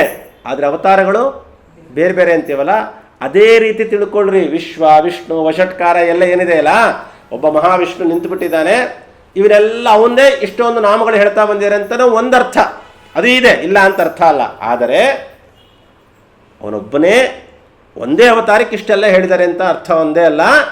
ಹೊರತು ವಿಶ್ವನಿಂದ ಹಿಡ್ಕೊಂಡು ಸರ್ವಪ್ರಹರಣದ ತನಕ ಹಿಡ್ಕೊಂಡು ಏನೇ ನಾಮಗಳೆಲ್ಲ ಇದೆಯಲ್ಲ, ಆ ನಾಮಗಳು ಎಲ್ಲವೂ ಕೂಡ ಬೇರೆ ಬೇರೆ ಆದ ರೂಪಗಳಿವೆ. ನಮಗೆ ದ್ರಷ್ಟಾರವಾಗಿಲ್ಲ. ಕೃಷ್ಣ ಹೇಗಿದ್ದಾನೆ, ರಾಮ ಹೇಗಿದ್ದಾನೆ ಅಂತ ನಮಗೆ ಪೂರ್ವಿಕರು ಗ್ರಂಥಗಳಲ್ಲಿ ನಮಗೆ ತಿಳಿಸ್ಕೊಟ್ಟಿದ್ದಾರೆ. ಆದರೆ ವಷಟ್ಕಾರ ಅನ್ನೋ ರೂಪ ಹೇಗೆ, ಭೂತಭವ್ಯ ಭವತ್ಪ್ರಭು ಅನ್ನುವ ರೂಪ ಹೇಗೆ, ಅನಿರ್ವಿಣ್ಣ ಅನ್ನೋ ರೂಪ ಹೇಗೆ, ಇವೆಲ್ಲ ರೂಪಗಳಿವೆ, ನಮಗೆ ಕಾಣುವ ಯೋಗ್ಯತೆ ಇಲ್ಲ. ಇದೊಂದು ನಾವು ಇದರಲ್ಲಿ ನನ್ನ ಸಂದೇಹ ಬರುತ್ತೆ. ಕೆಲವು ಶಬ್ದಗಳು ಎರಡೆರಡು ಮೂರು ಬಾರಿ ಬರೋದು ಪ್ರಸಂಗಗಳು ಉಂಟು. ಕೆಲವು ನಾಮಗಳು, ಭಗವಂತನ ಕೆಲವು ನಾಮಗಳು ಎರಡೆರಡು ಮೂರು ಬಾರಿ ಬರ್ತಿರುತ್ತೆ. ಮತ್ತು ಅಲ್ಲೆಲ್ಲ ಹೇಗೆ ಅಂತ ಕೇಳಿದರೆ ಹೆಸರುಗಳು ಒಂದೇ, ರೂಪಗಳು ಬೇರೆ ಬೇರೆ ಆಗಿರುತ್ತೆ. ಇದು ಹೇಗೆ ಆಚಾರ್ಯ ಅಂತ ಕೇಳಿದರೆ ನೋಡ್ರಿ, ರಾಮೋ ರಾಮಶ್ಚ ಕೃಷ್ಣಶ್ಚ ಮತ್ಸ್ಯ ಕೂರ್ಮ ವರಾಹ ನಾರಸಿಂಹ ವಾಮನ, ಅದಾದ್ಮೇಲೆ ಮುಂದಿನವನು ರಾಮನೇ, ಅವನ ಹೆಸರನು. ಅದರ ಮುಂದವನು ರಾಮನೇ. ಪರಶು ಹಿಡ್ಕೊಂಡಿದ್ದ ಅಂತ ಪರಶುರಾಮ, ಅವನಿಗೆ ಪರಶುರಾಮ ಅಂತ ಅಂದಿದ್ದಕ್ಕೆ ಇವನು ಬರೀ ರಾಮ ಉಳ್ಕೊಂಡ. ಹೊರತು ಅವನ ಹೆಸರು ರಾಮ ಅಂತ ಅವ್ರ ಅಪ್ಪ ಅಮ್ಮ ಜಮದಗ್ನಿ ಋಷಿಗಳು ಅವ್ರಿಗೆ ಇಟ್ಟ ಹೆಸರು ರಾಮ. ದಶರಥ ಅವನಿಗೆ ಇಟ್ಟ ಹೆಸರು ರಾಮನೇ. ಇಬ್ಬರೂ ರಾಮರೇ, ಒಂದೇ ಹೆಸರು, ಗೊತ್ತಾಗ್ಲಿಕ್ಕೆ ವ್ಯತ್ಯಾಸ ಮಾಡಿದ್ರು ಅಷ್ಟೆ. ಆದರೆ ಅವತಾರಗಳು ಬೇರೆ ಬೇರೆ ಹೌದೋ ಅಲ್ವೋ? ಹೇಗೋ ಅದೇ ರೀತಿಯಾಗಿಲ್ಲ ಅಷ್ಟು. ಹೆಸರುಗಳು ಒಂದೇ ಥರ ಇದ್ದರೂ ಕೂಡ ಅವತಾರಗಳು ಬೇರೆ ಬೇರೆ ಆಗಿದೆ. ಇನ್ನೂ ಒಂದು ಹೇಳ್ತೇನೆ ನಿಮಗೆ, ಇದು ಬಹಳ ಬೇಗ ಅರ್ಥ ಆಗತ್ತೆ ನಿಮಗೆ. ಮತ್ಸ್ಯ ಕೂರ್ಮ ವರಾಹ ನಾರಸಿಂಹ ವಾಮನ ಭಾರ್ಗವ ರಾಮ ಕೃಷ್ಣ. ಕೃಷ್ಣ ಅಂದರೆ ಯಾರು ಹೇಳ್ತೀವಿ ನಾವು? ದೇವಕಿ ಮಗ, ವಸುದೇವನ್ ಮಗ, 16,108 ಜನ ಮದುವೆ ಮಾಡ್ಕೊಂಡು ಹೀಗೆಲ್ಲ ಇವನು ಕೃಷ್ಣ ನಾವು ಕಂಡಂಗೆ ಅಲ್ವಾ? ಸರಿ. ಕೇಶವಾಯಸ್ವ ನಾರಾಯಣಸ್ವ ಲಾಸ್ಟಲ್ಲಿ ಹರಯೇ ನಮಃ ಆದಮೇಲೆ ಇಲ್ಲೂ ಕೃಷ್ಣ ನಮ ಬಂತು. ಈಗ ಆ ಕೃಷ್ಣ ಬೇರೆ, ಈ ಕೃಷ್ಣ ಬೇರೆ, ಅಥವಾ ಆ ಕೃಷ್ಣ ಇಬ್ಬರು ಒಂದೇನಾ? ಬೇರೆ ಬೇರೆ ಬೇರೆ ಬೇರೆ. ಹೆಸರು ಮಾತ್ರ ಒಂದೇ ಇದೆ. ಇದನ್ನೇ ಹೇಳಕ್ಕೆ ಹೊರಟಿರೋದು ನಾನು ನಿಮಗೆ. ವಿಷ್ಣು ಸಹಸ್ರನಾಮದಲ್ಲಿ ಹೆಸರುಗಳು ಒಂದೇ ಥರ ಇರುತ್ತೆ, ರೂಪಗಳು ಬೇರೆ ಬೇರೆ. ಅಲ್ಲಿರುವ ಕೃಷ್ಣ, ದಶಾವತಾರದಲ್ಲಿ ಬರುವ ಕೃಷ್ಣ ಅವನೂ ವಿಷ್ಣುನೇ. ಕೇಶವಾದಿ 24 ನಾಮಗಳಲ್ಲಿ ಬರುವ ಕೃಷ್ಣ ಅವನೂ ವಿಷ್ಣುನೇ. ಆದರೆ ಆ ರೂಪವೇ ಬೇರೆ. ದೇವಕಿ ಸುತನಾಗಿ ಭೂಲೋಕದಲ್ಲಿ ಅವತಾರ ಮಾಡಿದ ರೂಪ. ಈ ಕೃಷ್ಣ ಚತುರ್ವಿಂಶತಿ ರೂಪಗಳು, 14 ರೂಪಗಳೇನಿದೆ, 24 ರೂಪಗಳೇನಿದೆ ಅಲ್ಲ, 24 ರೂಪಗಳಲ್ಲೂ ವ್ಯತ್ಯಾಸ ಇದೆ. ಶಂಖ ಒಂದು ಕಡೆ, ಚಕ್ರ ಒಂದು ಕಡೆ, ಉಲ್ಟಾ ಮಾಡಿದ್ರೆ ನಾರಾಯಣ, ಶಂಖ ಚಕ್ರ ಗದಾ ಪದ್ಮಗಳ ವ್ಯತ್ಯಾಸ, ಇವೆಲ್ಲ ವ್ಯತ್ಯಾಸ. ತಂತ್ರಸಾರ ಸಂಗ್ರಹ ಅಂತ ಆಚಾರ್ಯರ ಗ್ರಂಥ, ಅದರಲ್ಲಿ ತಿಳಿಸ್ಕೊಡ್ತಾರೆ. ಹೆಸರು ಮಾತ್ರ ಕೃಷ್ಣ, ಆದರೆ ಬೇರೆ. ಅನಿರುದ್ಧ, ಪ್ರದ್ಯುಮ್ನ, ಸಂಕರ್ಷಣ, ವಾಸುದೇವ, ನಾರಾಯಣ, ಪಂಚರೂಪಗಳು, ಭಗವಂತನ ರೂಪಗಳು ಕೇಳ್ತೀವಲ್ಲ, ಈ 5 ರೂಪಗಳೇ ಬೇರೆ. ಈ 5 ಹೆಸರುಗಳು ಕೇಶವಾಸವರ್ಣದಲ್ಲಿ ಬರುತ್ತೆ, ಬೇರೆ ಬೇರೆ. ಹೇಗೋ ಅಲ್ಲ, ನೀವು 1000 ರೂಪಗಳು ಅಂದರೆ ಒಂದೇ ಹೆಸರಿನ ಅನೇಕ ಕೆಲವು ಕಡೆ ಬರ್ತಾ ಇರುತ್ತೆ ಅಂತ ಬಂದರೆ, ಹಂಗಾರೆ ಅಲ್ಲಿ 997 ಆಯಿತು ಅಥವಾ 996 ಆಯಿತು ಅಂತ ಸಂದೇಹ ಪಡಬೇಡಿ. 2 ಹೆಸರುಗಳಿದ್ರೂ ಕೂಡ, ರಿಪೀಟ್ ಆದರೂ ಕೂಡ ರೂಪಗಳು ಬೇರೆ ಬೇರೆ ಆಗಿದೆ. ಇದನ್ನು ನಾವು ಮೊದಲು ಮಾಡಬೇಕು. ಆಚಾರ್ಯ ಯಾಕೆ ಅಧ್ಯಯನ ಮಾಡಬೇಕು ಆಚಾರ್ಯ ವಿಷ್ಣು ಸಹಸ್ರನಾಮವನ್ನು? ಯಾಕೆ ಓದಬೇಕಾಚಾರ್ಯ ಅಂತ ಪ್ರಶ್ನೆ ಬಂದರೆ, ಅನೇಕ ಕಾರಣಗಳಿದೆ. ಒಂದೆರಡು ಕಾರಣ ಮಾತ್ರ ನಾನು ನಿಮಗೆ ತಿಳಿಸ್ಕೊಡ್ತೀನಿ. ಮೊಟ್ಟ ಮೊದಲನೇದಾಗಿ ಭಗವಂತ ಹೇಳಿದ್ದಾನೆ, ಅದಕ್ಕೋಸ್ಕರ ವಿಷ್ಣು ಪ್ರೇರಣೆ ವಿಷ್ಣು ಪ್ರೀತ್ಯರ್ಥ. ಭಗವಂತ ಇದರಿಂದ ಪ್ರೀತನಾಗ್ತಾನೆ. ಭಗವಂತ ಪ್ರೀತನಾಗುವುದರಿಂದ ನಾವು ಅಧ್ಯಯನ ಮಾಡಬೇಕು, ಒಂದರ್ಥ. ಮೋಕ್ಷವನ್ನು ನಾವು ಬಯಸ್ತೀವಲ್ಲ, ಸುಖಮೇವ ಮೇಸ್ಯ ದುಃಖಂ ಮನಾಗಪಿ ಮಾಭೂತ್. ಮೋಕ್ಷ ಬೇಕು ಅಂತ ನಾವು ಹೇಳಿದ್ವಿ ಅಂತಂದರೆ, ಮೋಕ್ಷಕ್ಕೆ ಹೋಗಕ್ಕೆ ನಮಗೇನಾದರೂ ಸಾಧನೆ ಮಾಡ್ಕೊಳ್ಬೇಕಾ? ಆ ಸಾಧನೆಗೆ ಬಹಳ ದೊಡ್ಡದಾದ ಸಾಧನೆ ವಿಷ್ಣು ಸಹಸ್ರನಾಮ. ಇನ್ನೊಂದು, ಆಚಾರ್ಯ ಅಷ್ಟೆಲ್ಲ ದೊಡ್ಡದು ಕಾನ್ಸೆಪ್ಟ್, ತುಂಬ ದೊಡ್ಡದಾಗೋಯ್ತು, ಮೋಕ್ಷ ವೀಕ್ಷಾರ ನಮಗೆಲ್ಲ ಆಮೇಲಿಂದ ಆಚಾರ್ಯ. ಲೌಕಿಕವಾಗಿ ನಾವೇನು ಅಪೇಕ್ಷೆ ಪಡ್ತೀವಿ? ಆರೋಗ್ಯ, ಸಂಪತ್ತು, ವಿವಾಹ, ಪುತ್ರ ಇತ್ಯಾದಿಗಳು, ಮಕ್ಕಳುಗಳು, ಇವೆಲ್ಲ. ಅದರಲ್ಲೂ ಬಹಳನೇ ನಾವು ಪ್ರಮುಖವಾಗಿ ದೇವರಲ್ಲಿ ಬೇಡ್ಕೊಳ್ಳೋದು ಒಳ್ಳೆ ಆರೋಗ್ಯ ಕೊಡಪ್ಪ, ಒಳ್ಳೆ ಆರೋಗ್ಯ ಕೊಡಪ್ಪ ಅಂತ ಯಾವಾಗಲೂ ಕೇಳ್ಕೊಂತಿರ್ತೀವಿ ಅಲ್ವಾ? ನಮಗೆ ಒಳ್ಳೆಯ ನಿಜವಾದ ಒಳ್ಳೆ ಆರೋಗ್ಯ ಬೇಕು ಅಂತಿದ್ದರೆ ವಿಷ್ಣು ಸಹಸ್ರನಾಮ ಪಾರಾಯಣ ಮಾಡಬೇಕು. ನೀವು ಎಂಥ ರೋಗ ಆಗಿರಬಹುದು, ನಾವು ಕೇಳರಿಯದ ಕಂಡರಿಯದ, ಉದಾಹರಣೆ ಕರೋನಾ ಅಂತ ಇಟ್ಕೊಳ್ರಿ, ನಿಜವಾಗ್ಲೂ ಕೇಳಿರಲಿಲ್ಲ, ಗೊತ್ತಿರಲಿಲ್ಲ ನಮಗೆ. ಇಂಥ ರೋಗಗಳು ಪರಿಹಾರ ಆಗುವಂಥ ಏಕೈಕ ಸ್ತೋತ್ರ ಅಂತ ಹೇಳಿದ್ರೆ ವಿಷ್ಣು ಸಹಸ್ರ. ಯಾಕೆ ಹೇಳ್ತೀವಿ ಆಚಾರ್ಯ? ನೀವೇನೋ ಹೇಳ್ತೀರಾ, ನಾನು ಹೇಳ್ತಿರೋದಲ್ಲ ಇದು. ನಾವೆಲ್ಲ ಇವತ್ತು ಭಾರತದ ಸನಾತನ ಧರ್ಮದಲ್ಲಿ ಅತ್ಯಂತ ಶ್ರದ್ಧೆಯಿಂದ ನಾವು ನಂಬ್ಕೊಂಡು ಬಂದಿರುವಂತಹ ಔಷಧಿ ಗಿಡಮೂಲಿಕೆಗಳು ಅಂತ ಏನು ಹೇಳ್ತೀವಲ್ಲ, ಧನ್ವಂತರ ರೂಪಿ ಭಗವಂತ ಕೊಟ್ಟದ್ದು ಅಂತ, ಆಯುರ್ವೇದದ ಶಾಸ್ತ್ರ ಅಂತ, ಅಂಥ ಆಯುರ್ವೇದಕ್ಕೆ ಬಹಳ ಮಹತ್ತರವಾದಂತಹ ಗ್ರಂಥ ಚರಕ ಸಂಹಿತೆ ಅಂತ. ಬಹುಶಃ ನೀವೆಲ್ಲ ಕೇಳಿರ್ತೀರ, ಚರಕ ಸಂಹಿತೆ ಅಂತ. ಚರಕ ಅನ್ನೋ ಋಷಿಗಳು, ಅವರು ಎಲ್ಲದಕ್ಕೂ ಕೂಡ, ಪ್ರತಿಯೊಂದಕ್ಕೂ ಕೂಡ ಔಷಧಿಯನ್ನು ಬರೆದಿಟ್ಟಿದ್ದಾರೆ. ಮಹಾನುಭಾವರು, ಜ್ಞಾನಿಗಳು ಪ್ರತಿಯೊಂದಕ್ಕೂ ಬರೆದಿದ್ದಾರೆ. ಉದಾಹರಣೆಗೆ ಇವತ್ತಿನ ಬಹಳ ದೊಡ್ಡದಾದ ರೋಗ ಅಂತ ನಾವು ಕ್ಯಾನ್ಸರ್ ಅಂತ ಏನಾರು ಅನ್ಕೊಳ್ತೀವಂತ ಅದಕ್ಕೂ ಬರೆದಿಟ್ಟಿದ್ದಾರೆ ಅಂತ ಇಟ್ಕೊಟ್ರು. ಎಲ್ಲ ಬರೀತಾರಲ್ಲ, ಕಡೆಯಲ್ಲಿ 2 ಮಾತು ಬರೀತಾರಂತೆ ಚರಕ ಋಷಿಗಳು. ಸಂಹಿತೆ ಒಳಗೆ ಬರೀತಾರೆ ಕಡೆಗೆ, ಈ ಎಲ್ಲ ರೋಗಗಳು ಆಯಾ ರೋಗಗಳು ಪರಿಹಾರ ಆಗೋದಕ್ಕೆ ಆಯಾ ಔಷಧಿಗಳನ್ನು ಸ್ವೀಕಾರ ಮಾಡಿರಿ. ಎಲ್ಲ ರೋಗಗಳು ಪರಿಹಾರ ಆಗಲಿಕ್ಕೆ ಔಷಧಿಗಳು ಸಿಗಲಿಲ್ಲ ಅಂದರೆ ವ್ಯತ್ಯಾಸ ಮಾಡ್ಕೊಳ್ಬೇಡ್ರಿ, ಕಂಗಾಲಾಗಬೇಡ್ರಿ. ಎಲ್ಲ ರೋಗಗಳು, ಯಾವುದೇ ರೋಗಗಳನ್ನು ಕೂಡ ಪರಿಹಾರ ಮಾಡೋ ಒಂದು ದಿವ್ಯ ಔಷಧಿ ಇದೆ. ಅದು ಯಾವುದು ಅಂದರೆ ವಿಷ್ಣು ಸಹಸ್ರನಾಮ ಪಾರಾಯಣ ಮಾಡಿರಿ ಅಂತ ಹೇಳ್ತಾರೆ ಚರಕ ಋಷಿ. ಆಯುರ್ವೇದದ ಡಾಕ್ಟ್ರ್ ಹತ್ರ ನಾವು ಹೋದಾಗ ಚೀಟಿ ಮೇಲೆ ಏನಾದರೂ ಮೆಡಿಸಿನ್ ಹೆಸರು ಬರೆಯೋ ಬದಲು ವಿಷ್ಣು ಸಹಸ್ರನಾಮ ಸ್ತೋತ್ರ ಪಾರಾಯಣ ಮಾಡಿದ್ರೆ ನಾವು ಮಾಡ್ತೀವ? ಡಾಕ್ಟ್ರಿಗೆ ಬುದ್ಧಿ ಇಲ್ಲ ಅಂತೀವಿ ನಾವು. ಇದನ್ನೇಕ್ರೆ ಹೇಳ್ತೀರಾ ನೀವು ಅಂತ. ಈ ಡಾಕ್ಟ್ರುಗಳಿಗೆಲ್ಲ ಮೂಲ ಡಾಕ್ಟ್ರು ಚರಕ ಋಷಿಗಳು. ಚರಕ ಸಂಹಿತೆ ನಮ್ಮ ಸನಾತನ ಧರ್ಮದಲ್ಲಿ ವೇದದ ಕಾಲದ ಮಹಾನುಭಾವರು. ಅವರು ಕಡೆಯಲ್ಲಿ ಬರೆದಿರೋ ಮಾತಿದು. ಆ ಗ್ರಂಥದಲ್ಲಿ ಇವತ್ತಿಗೂ ಉಲ್ಲೇಖ ಇದೆ. ವಿಷ್ಣು ಸಹಸ್ರನಾಮ ಪಾರಾಯಣ ಮಾಡಿರಿ, ಹೋಗದೇ ಇದ್ದ ರೋಗವೇ ಇಲ್ಲ ಅಂತ ಹೇಳ್ತಾರೆ. ಯಾಕೆ ಕಡೆಯಿಂದ ಹೇಳ್ತಾರೆ? ನಾನು ಹೇಳಿರೋ ಔಷಧಿಗಳಿದು ಇದು ನಾನು ಹೇಳಿರೋ ಔಷಧಿಗಳನ್ನು ತಗೊಂಡಾಗ ನಿಮಗೆ ಕಮ್ಮಿ ಆಗದೇ ಇದ್ದರೂ ಕೂಡ ಭವೌಷಧಿಯನ್ನು ಪರಿಹಾರ ಮಾಡ್ತಾನೆ ಭಗವಂತ. ಹಾಗಾಗಿ ವಿಷ್ಣು ಸಹಸ್ರನಾಮವೇ ಬಹಳ ದೊಡ್ಡ ಔಷಧಿ ಅಂತ ಬರೀತಾರೆ. ಹಾಗಾಗಿ ಒಳ್ಳೆಯ ಆರೋಗ್ಯ ಬರಬೇಕು ಅಂದರೆ ವಿಷ್ಣು ಸಹಸ್ರನಾಮ ಪಾರಾಯಣ ಮಾಡಬೇಕು. ಇವತ್ತಂತೂ ಪ್ರತಿಯೊಬ್ಬರಿಗೂ, ಶ್ರೀಮಂತ ಆಗಲಿ ಬಡವಲಿ ಯಾರಿಗಾಗಲಿ ಎಲ್ರಿಗೂ ಬೇಕಾದ್ರೆ ಒಂದೇ ಒಂದು ವಸ್ತು. ಅದಕ್ಕೆ ನಾನು ಅದನ್ನು ತೊಗೊಳ್ತಾ ಇದ್ದೀನಿ, ಆರೋಗ್ಯ ಅನ್ನೋದನ್ನು ತೊಗೊಳ್ತಾ ಇದ್ದೀನಿ. ಪ್ರತಿಯೊಬ್ಬರಿಗೂ ಬೇಕೇ ಬೇಕಲ್ಲ. ಚಿಕ್ಕ ಮಕ್ಕಳ ಹಿಡ್ಕೊಂಡು ಸಾಯುವ ತನಕ ಸಾಯುವಂತಹ ವ್ಯಕ್ತಿ ಬೆಳಗ್ಗೆ ಸಾಯ್ತಾನೆ ಅಂದರೆ ಹಿಂದಿನ ದಿವಸ ರಾತ್ರಿ ನನಗೆ ಆರೋಗ್ಯ ಕೊಡು ಅಂತಲೇ ಕೇಳ್ಕೊಳ್ಳೋದು ಅವನು. ಸರಿ ಆಚಾರ್ಯ, ಆರೋಗ್ಯ ವಿಷ್ಣು ಸಹಸ್ರನಾಮ ಇವೆರಡಕ್ಕೆ ಏನು ಸಂಬಂಧ ಆಚಾರ್ಯ? ವಿಶ್ವಮಿಷ್ಠ ಷಟ್ಕಾರೋ ಭೂತ ಪ್ರಭು ಅಂತ ಹೇಳ್ಬಿಟ್ರೆ ಆರೋಗ್ಯ ಬಂದ್ಬಿಡುತ್ತಾ ಅಂತ ಕೇಳಿದ್ರೆ, ಆರೋಗ್ಯ ಯಾಕೆ ಹದಗೆಡುತ್ತೆ, ಅನಾರೋಗ್ಯ ಅನ್ನೋದು ಯಾಕೆ ಬರುತ್ತೆ? ಅಲ್ಲಿ ಡಾಕ್ಟ್ರು, ಯಾರು ಒಳ್ಳೆ ಡಾಕ್ಟ್ರು ಅಂದರೆ ಈ ರೋಗಕ್ಕೆ ಮೂಲ ಕಾರಣ ಏನು ಅಂತ ತಿಳ್ಕೊಳ್ಬೇಕು. ಏನು ರೋಗ ಅಂತ ತಿಳ್ಕೊಳ್ಬೇಕು, ರೋಗಕ್ಕೆ ಏನು ಕಾರಣ ಅಂತ ತಿಳ್ಕೊಳ್ಬೇಕು. ಯಾವಾಗ ಮೂಲ ಕಾರಣ ನಿನಗೆ ಗೊತ್ತಾಗತ್ತೋ ಅಲ್ಲಿ ನೀನು ಕಟ್ ಮಾಡಿದ್ರೆ ಆಟೋಮೆಟಿಕ್ಲಿ ಉಳಿಕಿದೆಲ್ಲ ಕಮ್ಮಿ ಆಗ್ತಾ ಬರುತ್ತೆ. ಹೇಗೋ ಇಡೀ ರೋಗಗಳು ಅಂತ ಏನಿದೆ ಅಲ್ಲ, ಈ ಎಲ್ಲ ರೋಗಗಳಿಗೆ ಮೂಲ ಕಾರಣಗಳೇನು ಗೊತ್ತಾ? ಪಾಪಗಳೇ ರೋಗಗಳಿಗೆ ಕಾರಣ. ಹಿಂದೆ ಜನ್ಮಾಂತರಗಳಲ್ಲಿ ಮಾಡಿದ ಪಾಪಗಳೆಲ್ಲ ಏನಿದೆ ಅಲ್ಲ, ಎಲ್ಲ ಪಾಪಗಳೇ ನಮಗೆ ಇವತ್ತು ರೋಗಗಳಾಗಿ ನಮಗೆ ಕಾಡ್ತಾ ಇರುವಂತಹದ್ದು.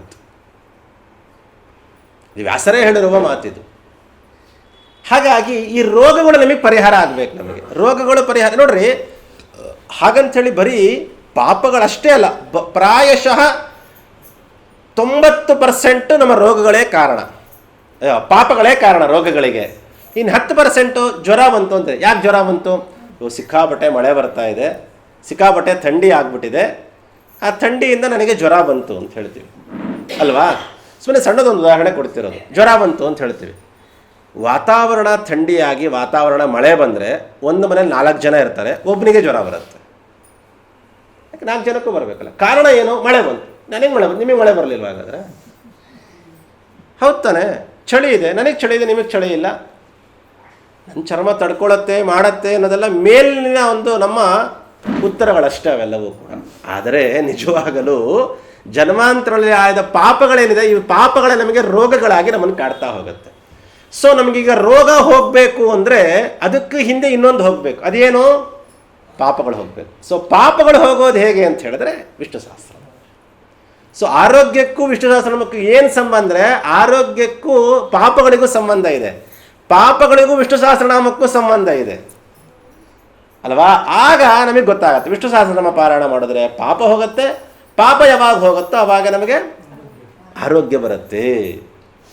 ಹೀಗೆ ಲೌಕಿಕವಾಗಿ ಶ್ರೀಧ ಶ್ರೇಷ ಶ್ರೀನಿವಾಸ ಶ್ರೀನಿಧಿ ಶ್ರೀ ವಿಭಾವನಃ, ಒಳ್ಳೆ ಐಶ್ವರ್ಯ ಬೇಕಾ ಈ ಶ್ಲೋಕ ಹೇಳ್ಕೊಡ್ರಿ, ಒಳ್ಳೆ ಆರೋಗ್ಯ ಬೇಕಾ ಇನ್ನೊಂದು ಶ್ಲೋಕ ಹೇಳ್ಕೊಡ್ರಿ. ಹೀಗೆ ಒಂದೊಂದಕ್ಕೂ ಒಂದೊಂದು ರೀತಿಯಾದಂತಹ ಜ್ಞಾನಿಗಳು ನಮಗೆ ಮಾರ್ಗದರ್ಶನ ಮಾಡಿದ್ದಾರೆ ನಮಗೆ. ಹೀಗೆಲ್ಲ ಒಟ್ಟಾರೆ ಕೇವಲ ಆರೋಗ್ಯವನ್ನು ನಿಮಗೆ ಉದಾಹರಣೆ ಕೊಟ್ಟೆ ಅಷ್ಟೇ ನಾನು. ಈ ರೀತಿಯಾಗಿ ಉತ್ತಮವಾದಂತಹ ಜೀವನ ಇಲ್ಲೂ ನಡೆಸಬೇಕು, ಅದರಿಂದ ನಮಗೆ ಮೋಕ್ಷ ಸಿಗಬೇಕು, ಉತ್ತಮವಾದ ಆರೋಗ್ಯ ಬರಬೇಕು, ಅಂದ್ಕೊಂಡಿದ್ದೆಲ್ಲ ಆಗಬೇಕು ಅಂತ ಹೇಳಿದ್ರೆ ವಿಷ್ಣು ಸಹಸ್ರನಾಮ ಬಹಳ ಮುಖ್ಯವಾದದ್ದು ಅಂತ.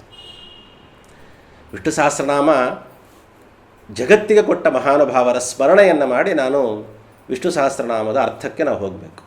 ಜಗತ್ತಿಗೆ ವಿಷ್ಣು ಸಹಸ್ರನಾಮವನ್ನು ಕೊಟ್ಟವರು ಮಹಾನುಭಾವರಾದಂತಹ ಭೀಷ್ಮಾಚಾರ್ಯರೇ ಎಲ್ಲ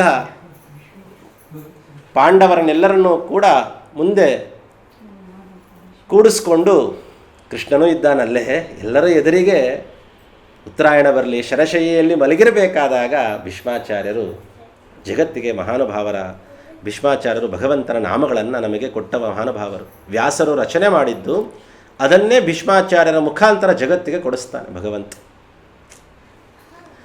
ಯಾಕೆ ನೋಡ್ರಿ, ಭೀಷ್ಮಾಚಾರ್ಯರಿಗೂ ಕೂಡ ವಿಷ್ಣು ಸಹಸ್ರನಾಮದ ಅವಶ್ಯಕತೆ ಬಹಳ ಇತ್ತು.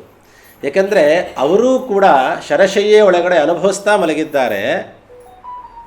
ಅವ್ರು ಎಲ್ಲ ಮಾಡಿದ್ರೂ ಕೂಡ ಅವರಿಗೆ ಆ ವೇದನೆ ಯಾಕಾಯಿತು ಗೊತ್ತಾ? ಈ ಬಹಳ ದೊಡ್ಡ ಪಾಪ ಮಾಡಿದರೆ ಅತ್ಯುತ್ಕಟೈಹಿ ಪಾಪೈಹಿ, ಬಹಳ ದೊಡ್ಡದಾದ ಪಾಪ ಮಾಡಿದ್ರೆ ಅದೇ ಜನ್ಮದಲ್ಲಿ ಅನುಭವಿಸ್ಬಿಡ್ತಾರಂತೆ. ಕೆಲವುದು ಜನ್ಮಾಂತರಕ್ಕೆ ಹೋಗುತ್ತೆ, ಬಹಳ ದೊಡ್ಡದಾದ ಪಾಪಗಳು ಮಾಡಿಬಿಟ್ರೆ ಅದೇ ಜನ್ಮದಲ್ಲಿ ಅನುಭವಿಸ್ಬಿಡ್ತಾರಂತೆ. ಅದೇ ಜನ್ಮದಲ್ಲಿ ಕಳ್ಕೊಂಡು ಬಿಡ್ಬೇಕು ಅದನ್ನು. ಹಾಗೆ ಭೀಷ್ಮಾಚಾರ್ಯರು ಬಹಳ ದೊಡ್ಡ ಮಹಾನುಭಾವರು, ಅದರಲ್ಲಿ ಎರಡನೇ ಮಾತೇ ಇಲ್ಲ, ಎಲ್ಲ ಒಳ್ಳೆಯದೇ ಮಾಡಿದ್ರು ಅವರು. ಆದರೆ ಒಂದು ಮಾತ್ರ ಅವರು ಜೀವನದಲ್ಲಿ 2 ತಪ್ಪು, ಬಹಳ ದೊಡ್ಡದಾದ ತಪ್ಪುಗಳನ್ನು ಮಾಡಿದ್ರಂತೆ. ಈ ಮೊದಲನೇ ತಪ್ಪು ಏನು ಹೇಳಿದ್ರಂತಂದರೆ, ಪರಶುರಾಮ ದೇವರು ಹೇಳಿದಾಗಲೂ ಮದುವೆ ಆಗಲಿಲ್ವಂತೆ, ಮದುವೆ ಮಾಡ್ಕೊ ಅಂತ ಹೇಳ್ತಾರಂತೆ. ಅದು ಪ್ರಸಂಗ ಬಹಳ ದೊಡ್ಡದಾದ ಪ್ರಸಂಗ, ಇನ್ನೊಮ್ಮೆ ಯಾವಾಗಾರು ನೋಡೋಣ.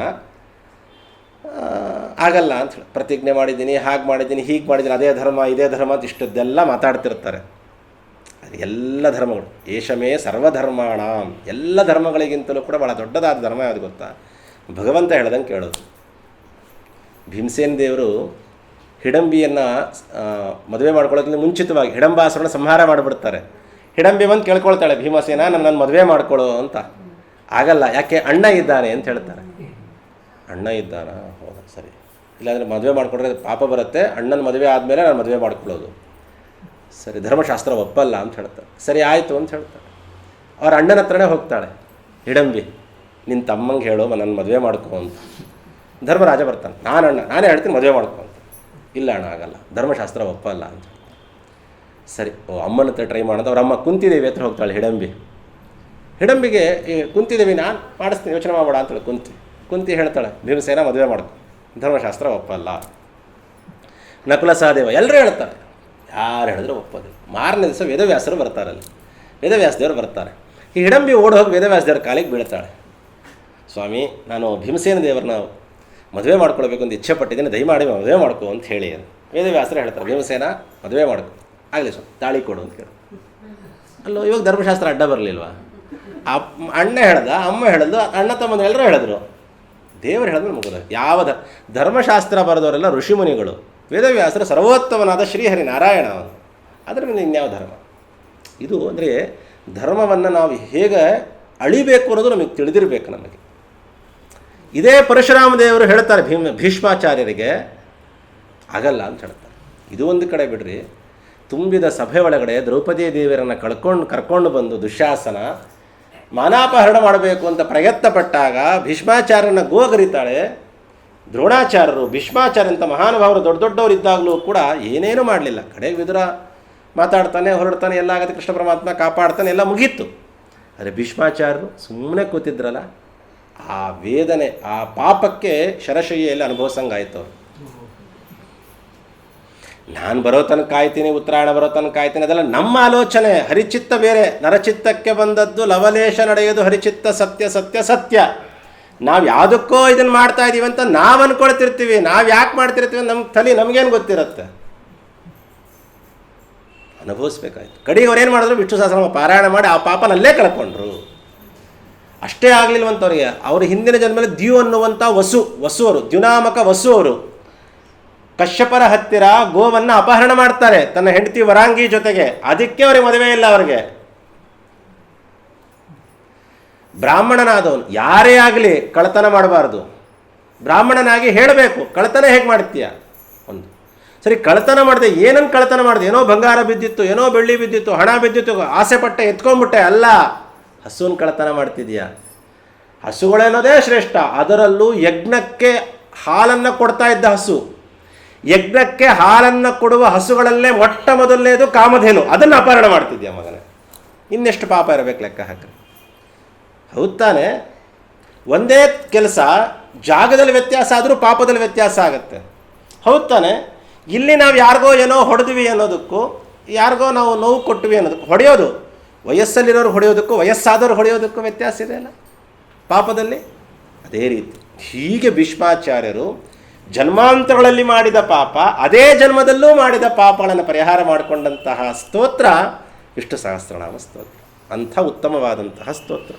ಅದನ್ನೇ ಧರ್ಮರಾಜ ಕೇಳ್ತಾನೆ, ಕಿಮೇಕಂ ದೈವತಂ ಲೋಕೆ ಕಿಂ ವಾಪ್ಯೇಕಂ ಪರಾಯಣಂ ಸ್ತುವಂತಹ ಕಂ ಕಮರ್ಚಂತಹ ಪ್ರಾಪ್ನುಯಾನ್ ಮಾನವಾ ಶುಭಂ. ಎಲ್ಲರಿಗಿಂತಲೂ ಯಾರು ಬಹಳ ಉತ್ತಮವಾದಂತಹ ದೇವತೆ ಯಾರು, ಉತ್ತಮರಾದವರು ಯಾರು, ಸರ್ವೋತ್ತಮನಾದವನು ಯಾರು, ಯಾವುದನ್ನು ಹೇಳ್ಕೊಳ್ಬೇಕು, ಹೀಗೆ ಅನೇಕ ಪ್ರಶ್ನೆಗಳನ್ನು ಮಾಡ್ತಾರೆ.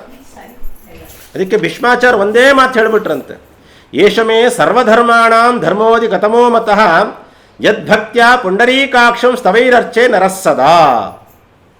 ಭೀಷ್ಮಾಚಾರ್ಯರು ಹೇಳ್ತಾರೆ, ಎಲ್ಲ ಧರ್ಮಗಳಿಗಿಂತಲೂ ಕೂಡ ಉತ್ತಮವಾದಂತಹ ಧರ್ಮ ಯಾವುದು ಅಂತ ಹೇಳಿದ್ರೆ ಭಗವಂತನನ್ನು ಅರ್ಚನೆ ಮಾಡೋದು. ಈ ನಾಮಗಳಿಂದ ಭಗವಂತನನ್ನು ಅರ್ಚನೆ ಮಾಡೋದೇನಿದೆಯಲ್ಲ ಅದು ಭಗವಂತನಿಗೆ ಬಹಳ ಪ್ರೀತಿಕರವಾದದ್ದು. ಪವಿತ್ರಾಣಾಂ ಪವಿತ್ರಂ ಯೋ ಮಂಗಲಾನಾಂಚ ಮಂಗಲಂ ದೈವತಂ ದೇವತಾನಾಂಚ ಭೂತಾನಾಂ ಯೋ ಅವ್ಯಯಃ ಪಿತಾ. ಎಲ್ಲ ಪವಿತ್ರವಾದ ವಸ್ತುಗಳಲ್ಲಿ ಅತ್ಯಂತ ಪರಮ ಪವಿತ್ರನಾದವನು ಭಗವಂತ. ಅವನನ್ನು ಅತ್ಯಂತ ಶುದ್ಧವಾದಂತಹ ಮನಸ್ಸಿನಿಂದ ಯಾರು ಸ್ತೋತ್ರ ಮಾಡ್ತಾರೆ, ಅವನಲ್ಲಿ ವಿಶ್ವಾಸವನ್ನು ಇಟ್ಟು ಭಗವದ್ಗೀತೆ ಆಗಿರಬಹುದು, ವಿಷ್ಣು ಸಹಸ್ರನಾಮ ಆಗಿರಬಹುದು, ಪಾರಾಯಣ ಮಾಡಬೇಕಾದಾಗ ವಿಶ್ವಾಸ ಅನ್ನೋದಿದೆಯಲ್ಲ ಬಹಳ ಮುಖ್ಯವಾಗಿ ಬರಬೇಕು. ಆ ವಿಶ್ವಾಸಪೂರ್ವಕವಾಗಿ ನಾವು ಪಾರಾಯಣ ಮಾಡಿ ಅದರಲ್ಲಿ ನಾವು ದೀಕ್ಷೆಯನ್ನು ಇಟ್ಕೊಂಡಾಗ ಮಾತ್ರಲೇ ಅದು ನಮಗೆ ಫಲಿಸೋದು ಹೊರತು ಇಲ್ಲಾಂದರೆ ಫಲಿಸೋದಿಲ್ಲ. ಲೌಕಿಕವಾದಂಥ ಔಷಧಿಗಳನ್ನು ತಗೊಳ್ಬೇಕಾದಾಗಲೇ ಅದಕ್ಕೆ ನಮಗೆ ವಿಶ್ವಾಸ ಇರಬೇಕು ಅಂತ ಹೇಳ್ತಿರ್ತೆ. ಈ ಮಾತ್ರೆ ತೊಗೊಂಡ್ರೆ ನಂಗೆ ಕಮ್ಮಿ ಆಗಲ್ಲ ಅಂತ ತೊಗೊಂಡ್ರೆ ಕಮ್ಮಿ ಆಗಲ್ಲ. ಹಾಗೆ ಭವೌಷಧಿ ವಿಷ್ಣು ಸಹಸ್ರನಾಮ. ಒಂದು ಪದ್ಮಪುರಾಣದಲ್ಲಿ ಒಂದು ಮಾತು ಹೇಳ್ತಾರೆ, ಗೀತಾ ಗುರುಕುಲ ಅಂತ ಒಂದು ಗುರುಕುಲ ಪ್ರಾಚಾರ್ಯ ಬಹಳ ಬಡತನ ಅವರಿಗೆ, ಬಹಳ ಅಂದರೆ ಬಹಳನೇ ಬಡತನ. ಕಂಚಿ ಪಟ್ಟಣ ನಾವೆಲ್ಲ ಕೇಳ್ತೀವಲ್ಲ, ಕಂಚಿ ವರದರಾಜ, ಆ ದೇವಸ್ಥಾನದ ಹತ್ತಿರ ಒಬ್ಬ ಬ್ರಾಹ್ಮಣ ವಾಸ ಮಾಡ್ಕೊಂಡಿರ್ತಾನೆ. ಮನೆಯಲ್ಲೇ ಗುರುಕುಲ ಇಟ್ಕೊಂಡಿರ್ತಾನೆ. ಅನೇಕ ವಿದ್ಯಾರ್ಥಿಗಳನ್ನು, ತಾನು, ತನ್ನ ಹೆಂಡತಿ, ತನ್ನ ಮಕ್ಕಳು, ಅನೇಕ ವಿದ್ಯಾರ್ಥಿಗಳು ಇವರೆಲ್ಲ ಇರ್ತಾರೆ. ಬಹಳ ಬಡತನ, ಎರಡನೇ ಕುಚೇಲ ಅಂತ ಇಟ್ಕೊಳ್ಬೋದು ಬೇಕಾದ್ರೆ, ಅಷ್ಟು ಬಡತನ. ಆದರೂ ಕೂಡ ಧೈರ್ಯ, ಏನೋ ಒಂದು ವಿಶ್ವಾಸ. ದೇವ್ರು ಹೆಂಗೋ ಕೊಡ್ತಾನೆ, ತಿನ್ನಲಿಕ್ಕೆ ಉಣ್ಲಿಕ್ಕೆ ಊಟಕ್ಕೆ ಇರೋದಕ್ಕೆ ಮಾಡೋದಕ್ಕೆ ಬಟ್ಟೆಗೆಲ್ಲ ಆಗುತ್ತೆ ಹಾಗೆ ಹೇಗೆ ಅಂತ ಒಂದೊಂದು ದೀಕ್ಷೆ ಇಟ್ಕೊಂಡಿರ್ತಾರೆ. ಏನು ಅಂತಂದರೆ ಪ್ರತಿನಿತ್ಯ ವಿಷ್ಣು ಸಹಸ್ರನಾಮ ಗೀತೆ ಪ್ರತಿನಿತ್ಯ ಪಾರಾಯಣ ಇಟ್ಕೊಂಡಿರ್ತಾರೆ. ವಿಷ್ಣು ಸಹಸ್ರನಾಮ ಪಾರಾಯಣ ಮಾಡಬೇಕು, ಭಗವದ್ಗೀತೆ 18 ಅಧ್ಯಾಯ ಪಾರಾಯಣ ಮಾಡಬೇಕು, ಪ್ರತಿನಿತ್ಯ ಇಟ್ಕೊಂಡಿರ್ತಾರೆ. ಒಂದು ದಿವಸ ಬೆಳಗ್ಗೆ ಹೊತ್ತು ತನ್ನ ಹೆಂಡತಿ ಬಂದು ಹೇಳ್ತಾಳಂತೆ, ಸ್ವಾಮಿ ಇವತ್ತು ಅಡುಗೆ ಮಾಡಲಿಕ್ಕೆ ಏನೇನೇನಿಲ್ಲ, ಹಂಗೂ ಹಿಂಗೂ ಅಡ್ಜಸ್ಟ್ ಮಾಡೇನೋ ಮಾಡ್ತಾಯಿದ್ವಿ, ಏನಂದರೆ ಏನೂ ಇಲ್ಲ ಮನೆಯಲ್ಲಿ, ಏನು ಮಾಡಬೇಕು?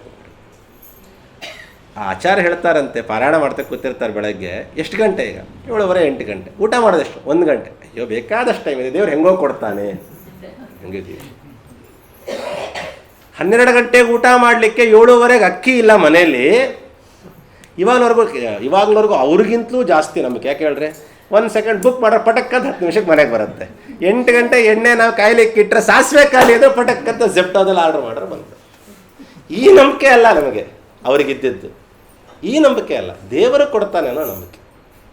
7:30 ಬಂದು ಕೇಳಿದ್ರೆ ಹೆಂಡತಿ ಇದೇ ಉತ್ತರ ಕೊಟ್ಟರು. 9 ಗಂಟೆಗೆ ಬಂದು ಕೇಳ್ತಾರಂತೆ, ಸ್ವಾಮಿ ಏನು ಮಾಡೋದು, ಇಷ್ಟು ಜನ ಮಕ್ಕಳು ಚಿಕ್ಕವರೆಲ್ಲ ಇದ್ದಾರೆ,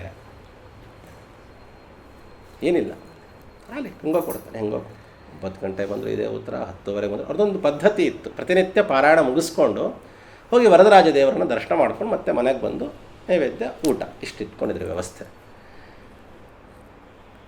ಇದು 11 ಗಂಟೆ ಆಗಿ ಹೋಯಿತು, ದೇವಸ್ಥಾನಕ್ಕೆ ಹೊರಡೋ ಸಂದರ್ಭ ಬಂದ್ಬಿಡ್ತು. ಇನ್ನೇನು ಮುಗಿದೇ ಹೋಯಿತು. ವಿಷ್ಣು ಸಹಸ್ರನಾಮ ಮುಗೀತು, ಭಗವದ್ಗೀತೆ ಮುಗೀತು, ಅನನ್ಯಾಶ್ಚಿಂತೆಯಂತೋ ಮಾಂ ಯೇ ಜನಾ ಪರಿವಾರ, ಅದೆಲ್ಲ ಅದರಲ್ಲೇ ಬರೋ ಶ್ಲೋಕಗಳು, ಗೀತಾ ಶ್ಲೋಕಗಳದೆಲ್ಲವೂ ಕೂಡ ಯತ್ರ ಯೋಗೇಶ್ವರ ಕೃಷ್ಣ ಕಡೆಯ ಶ್ಲೋಕ ಪಾರಾಯಣ ಮುಗೀತು, ಪುಸ್ತಕನೂ ಮುಚ್ಚಿಟ್ಬಿಟ್ರು. ಅಯ್ಯೋ ನಾರಾಯಣ, ಇಷ್ಟೊತ್ತಾಯಿತು ಇನ್ನೂ ದೇವರೇನೋ ಕೊಡಲೇ ಇಲ್ವಲ್ಲ ಅಂತ ತುಂಬ ನಂಬಿರ್ತಾರೆ. ಆದರೆ ಭಾಳನೇ ಬೇಜಾರಾಗ್ಬಿಡುತ್ತಾರೆ. ಆ ಒಂದು ಕ್ಷಣ ಮೈ ಮರೆತುಬಿಟ್ಟು, ನಾನು ಅಂದ್ಕೊಳ್ತಿದ್ದೆ ಸುಮ್ಮನೆ ವಿಷ್ಣು ಸಹಸ್ರನಾಮ ಗೀತಾ ನನ್ನ ಕಾಪಾಡತ್ತೆ ಅಂತ, ಸುಳ್ಳಾಗೋಯ್ತಲ್ಲ.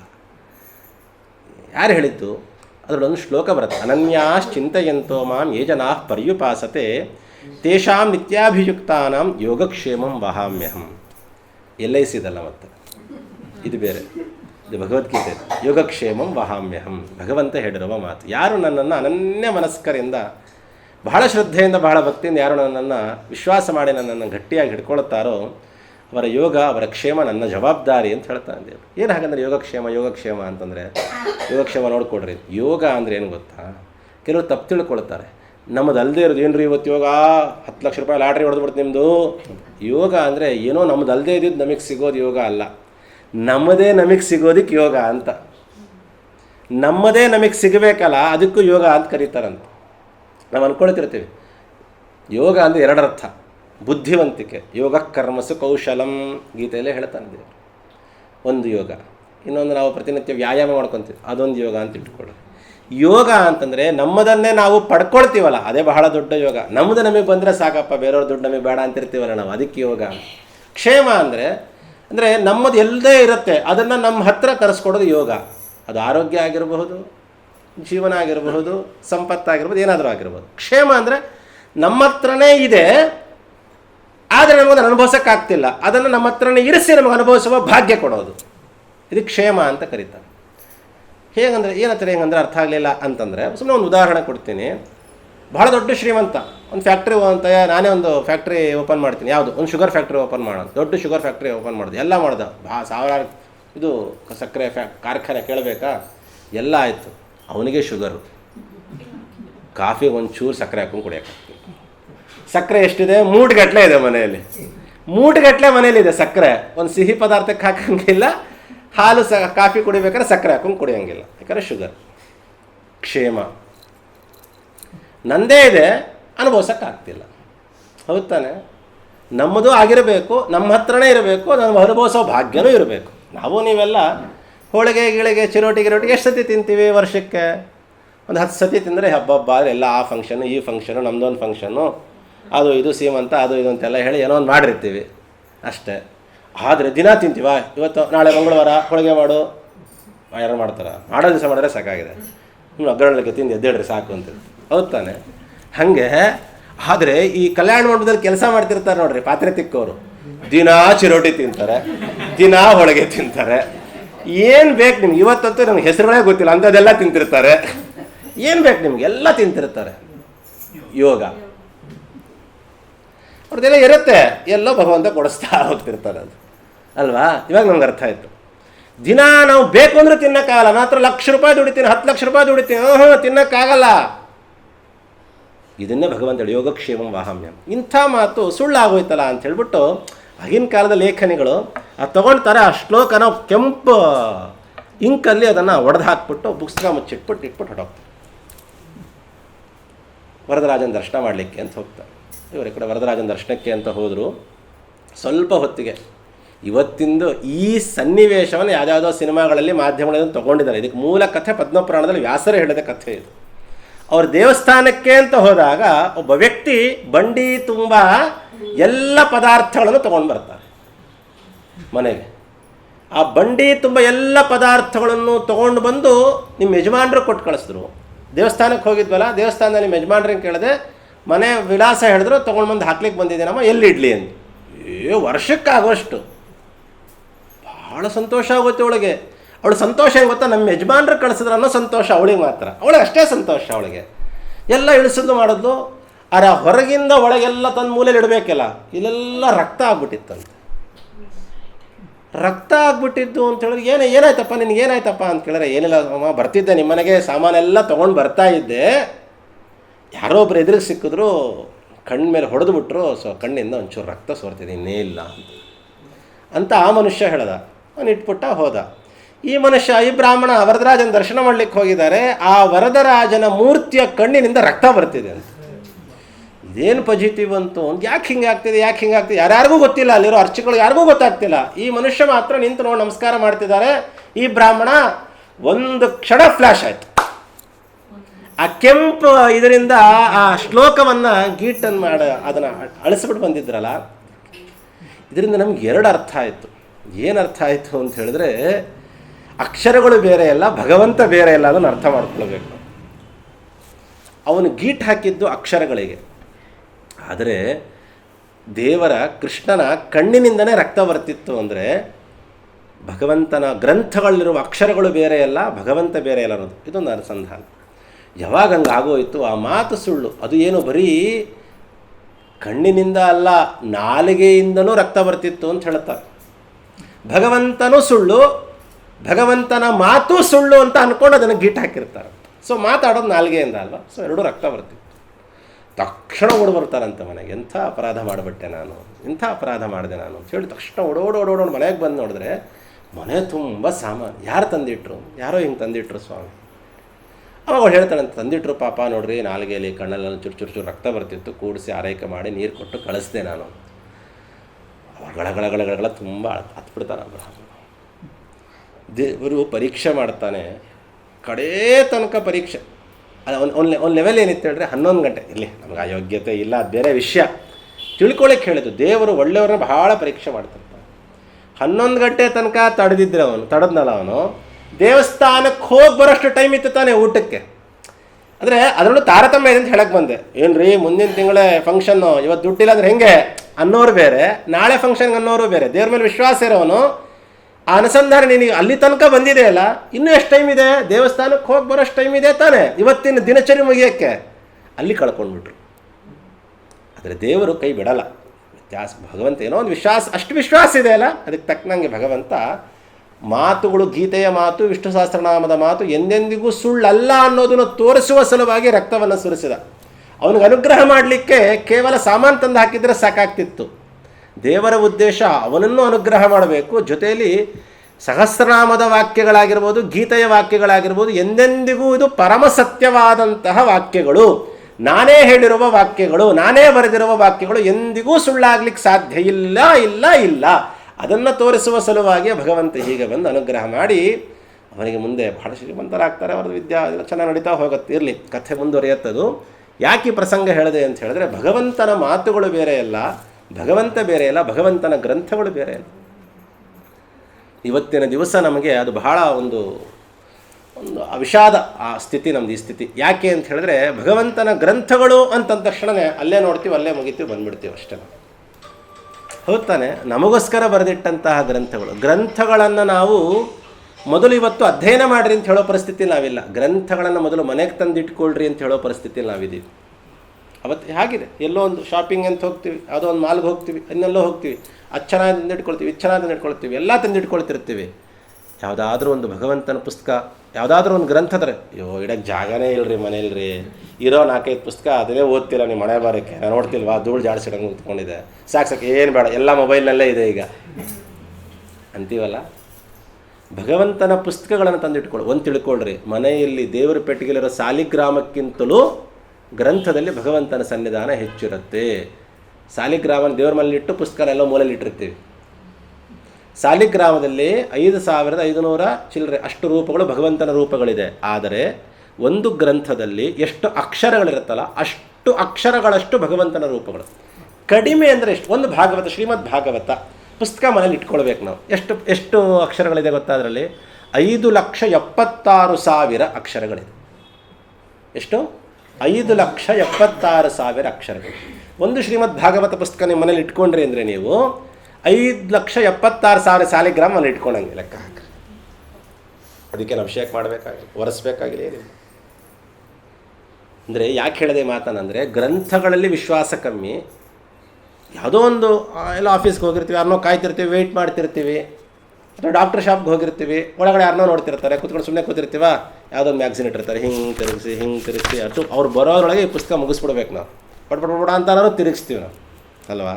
ಒಂದು ಸತಿನಾದರೂ ಮನೇಲಿರುವಂತಹ ದೇವರ ಪುಸ್ತಕ ತಿರುಗಿಸ್ಬೇಕು ಅಂತ ಅನಿಸಿದೆಯಾ? ಊರೆಲ್ಲ ನಾವು ತಿರುಗ್ತೀವಿ, ಮನೇಲಿರೋ ಪುಸ್ತಕ ತಿರುಗಿಸ್ಬೇಕು ಅನ್ಸಲ್ಲ ನಾವು. ಹಾಗಾಗಿ ಗ್ರಂಥಗಳನ್ನು ಅಧ್ಯಯನ ಮಾಡೋದೇ ಗ್ರಂಥಗಳ ಪೂಜೆ. ಅದೇ ಭಗವಂತ ನಮಗೆ ಬರದಂತಹ ದೊಡ್ಡ ಕಾಗದ ಇದು. ಇದೇ ದೊಡ್ಡ ಪತ್ರ ನಮಗೆ. ಬಹುಶಃ ಹಿಂದೆ ಒಮ್ಮೆ ಹೇಳಿದ್ದೆ, ನಾನು ಇನ್ನೊಂದು ಸತಿ ಹೇಳ್ತೀನಿ. ಒಬ್ಬ ತಂದೆ ಮೇಲೆ ಭಾಳ ಭಕ್ತಿ ಅವನಿಗೆ, ಭಾಳ ಅಂದರೆ ಬಹಳನೇ ಭಕ್ತಿ ಅವನಿಗೆ. ಕಾಶಿ ಯಾತ್ರೆಗೆ ಹೋಗಿರ್ತಾರೆ ಅವರಪ್ಪ, ಒಂದು ಪತ್ರ ಬರೀತಾರೆ.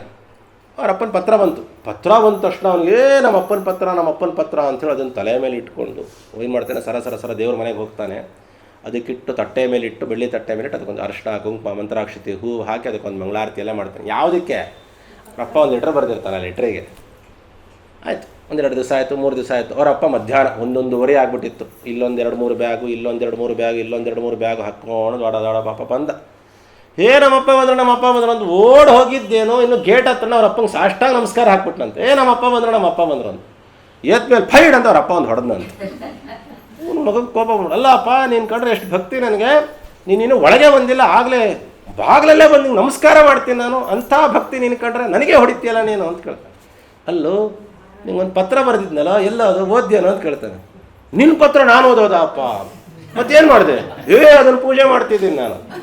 ಪತ್ರ ಬರೆದು ಪೂಜೆ ಮಾಡ್ಲಿಕ್ಕೆ ನಿನ್ನ ತಲೆ ಅಂದ ಕಡೆ ಅಪಾಡಕ್ಕೆ ಇನ್ನೊಂದು ಹೊಡಿತಾನೆ. ಏನು ಮಾಡಿ ತೆಗಿ ಪತ್ರ ಓದಂತ ಹೇಳಿ ಅವರಪ್ಪ ಬರೆದಿರ್ತಾನೆ, ಭಾನುವಾರ ಮಧ್ಯಾಹ್ನ 1 ಗಂಟೆಗೆ ರೈಲ್ವೆ ಸ್ಟೇಷನ್ಗೆ ಬಂದು ಕರ್ಕೊಂಡೋಗಿ ನನ್ನ. ಹೋಗ್ಬೇಕಾದ್ರೆ 2 ಬ್ಯಾಗ್ ಇತ್ತು, 15 ಬ್ಯಾಗ್ ಆಗಿದೆ ಈಗ, ನನ್ನ ಕೈಲಿ ಭಾರ ಹೊರ್ಲಿಕ್ಕೆ ಆಗಲ್ಲ, ನೀನು ಬಂತ ಕಾರ್ ತೊಗೊಂಡು ಬಾ, ಕರ್ಕೊಂಡು ಹೋಗು ಅಂತ ಬರೆದಿದ್ದವ್ರಪ್ಪ. ಪಾಪ ಅವನಿಗೆ ಭಕ್ತಿ ಇದೆ ಅಂತೀರೋ ಇಲ್ಲ ಅಂತೀರೋ ಹೇಳ್ರಿ. ನಾವು ಇದೆ ಸರಿಯಾಗಿಲ್ಲ.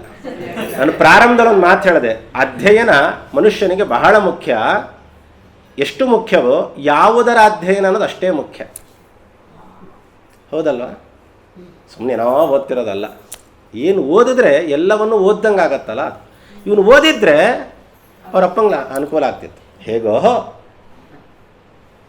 ಪತ್ರಗಳು ಯಾವತ್ತೂ ಓದಲಿಕ್ಕಿರೋದು, ಮುಚ್ಚಿಡ್ಲಿಕ್ಕಲ್ಲ.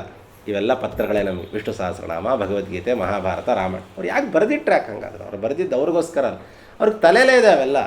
ಮತ್ತು ಅವ್ರು ಬರೆದಿಟ್ಟದ್ದು ನಮಗಳಿಗೋಸ್ಕರ. ನಾವು ಅಧ್ಯಯನ ಮಾಡಬೇಕು, ನಾವು ಅದನ್ನು ತಿಳ್ಕೊಳ್ಬೇಕು, ಅದನ್ನು ಓದಬೇಕು. ಪುಣ್ಯ ಬರುತ್ತೆ ಅಂತ ಬಿಡ್ರಪ್ಪ, ಏನು ತಪ್ಪಿದೆ ಅಂತನಾರು ಓದ್ರಿ. ಅಟ್ಲೀಸ್ಟ್ ಪುಣ್ಯದ ಮನೆ ಹಾಳಾಗೋಯ್ತಂತ, ಏನು ತಪ್ಪು ಬರ್ದಿರ್ಬೋದು ಇವ್ರು ನೋಡೋಣ ಅಂತನಾರು ಓದಿದ್ರೆ ಗೊತ್ತಾಗತ್ತಲ್ವ ನಮಗೆ. ಹಾಗಾಗಿ ಅಧ್ಯಯನ ಬಹಳ ಮುಖ್ಯ. ಅದು ಯಾವುದೇ ಸಣ್ಣ ಸ್ತೋತ್ರದ ಹಿಡ್ಕೊಂಡು ದೊಡ್ಡ ಗ್ರಂಥದ ತನಕ ಅಧ್ಯಯನ ಬಹಳ ಮುಖ್ಯ. ಅದರಲ್ಲಿ ಯಾಕೆ ಹೇಳಿ, ಬರೀ ಇದು ಮೊದಲನೇ ಸ್ಟೆಪ್ಪು, ಮನೇಲಿ ತಂದಿಟ್ಕೊಳ್ಳೋದು. 2ನೇ ಸ್ಟೆಪ್ಪು ತಂದಿಟ್ಕೊಳ್ಳೋದು ಅಷ್ಟೇ ಮುಖ್ಯ ಅಲ್ಲ. 2ನೇ ಸ್ಟೆಪ್ ಏನು ಗೊತ್ತಾ? 1ನೇ ಕ್ಲಾಸಿಂದ 2ನೇ ಕ್ಲಾಸಿಗೆ ಹೋಗ್ತೀವಿ ತಾನೆ, 2ರಿಂದ 3ಕ್ಕೆ ಹೋಗ್ತೀವಿ ತಾನೆ. ಮೊದಲನೇ ತಂದಿಟ್ಕೊಳ್ಬೇಕು, ಒಳ್ಳೆ ಸ್ಥಾನದಲ್ಲಿ ಇಡಬೇಕು. 2ನೇದು ಅದನ್ನು ಚೆನ್ನಾಗಿ ದೇವ್ರ ಮನೇಲಿಟ್ಟು ಮಂಗಳಾರತಿ ಮಾಡ್ತಾರೆ, ಮಾಡಿ. ಅಷ್ಟಕ್ಕೆ ಮೀಸಲಾಗಿ ಇಡಬೇಡ್ರಿ, ಅದನ್ನು ಓದಿರಿ. ಅದು ಓದಿದ್ರೆ ನಿಜವಾದ ಪೂಜೆ. ಬರೀ ಪಾರಾಯಣ ಮಾಡ್ತೀವಾ, ಅದು ಒಂದು ಮಟ್ಟದ ಪಾಸ್.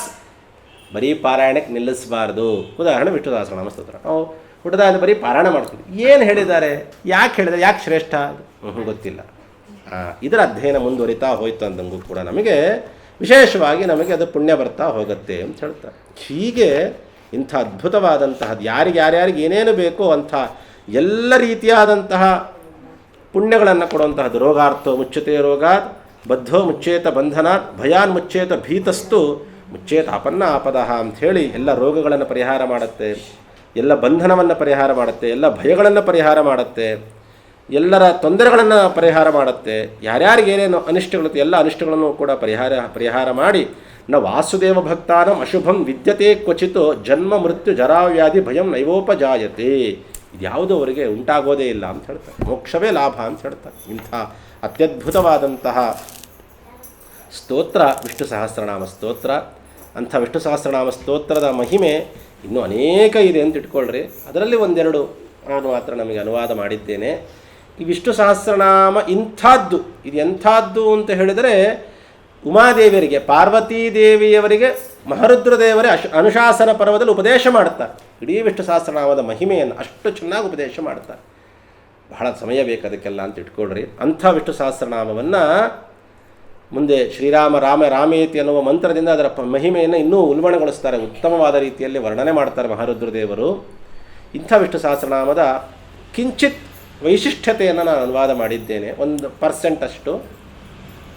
ಇದನ್ನು ಒಳಗಿರುವ ಪ್ರಧಾನವಾದ ಸ್ತೋತ್ರ ವಿಶ್ವಮಿಶ್ರ ಷಟ್ಕಾರು ಅಂತ ಏನು 1000 ನಾಮಗಳೇನಿದೆ, ಈ 1000 ನಾಮಗಳಲ್ಲಿ ಕೆಲವು ನಾಮಗಳನ್ನು ನಾಳೆಯ ದಿವಸ ಅನುವಾದ ಮಾಡಿ, ಈ ನಾಮಗಳನ್ನು ಉಚ್ಚಾರ ಮಾಡುವುದರಿಂದ ನಮಗೇನೆಲ್ಲ ಲಾಭ, ಭಗವಂತನ ಯಾವ ಗುಣಗಳನ್ನು ಈ ನಾಮಗಳಿಂದ ನಾವು ಚಿಂತನೆ ಮಾಡಬೇಕು. 1000 ಆಗಲ್ಲ, ಎಷ್ಟಾಗುತ್ತೋ ಅಷ್ಟು ನಾಳೆ ಒಂದು ದಿವಸ ಅದನ್ನು ಉಪನ್ಯಾಸ ಮಾಡಿ ಭಗವಂತನಿಗೆ ಅರ್ಪಣೆ ಮಾಡೋಣ ಅಂತ ಹೇಳ್ತಾ ಈ 4 ಮಾತುಗಳನ್ನು ಅಸ್ಮದ್ಗುರುವಂತರ್ಗತ ಭಾರತೀಯ ಮುಖ್ಯ ಪ್ರಾಣಾಂತರ್ಗತ ಶ್ರೀ ವಿಷ್ಣು ಪ್ರಿಯತಾಂ ಸುಪ್ರೀತೋ ಭವತು. ಶ್ರೀಕೃಷ್ಣ ಅರ್ಪಣೆ.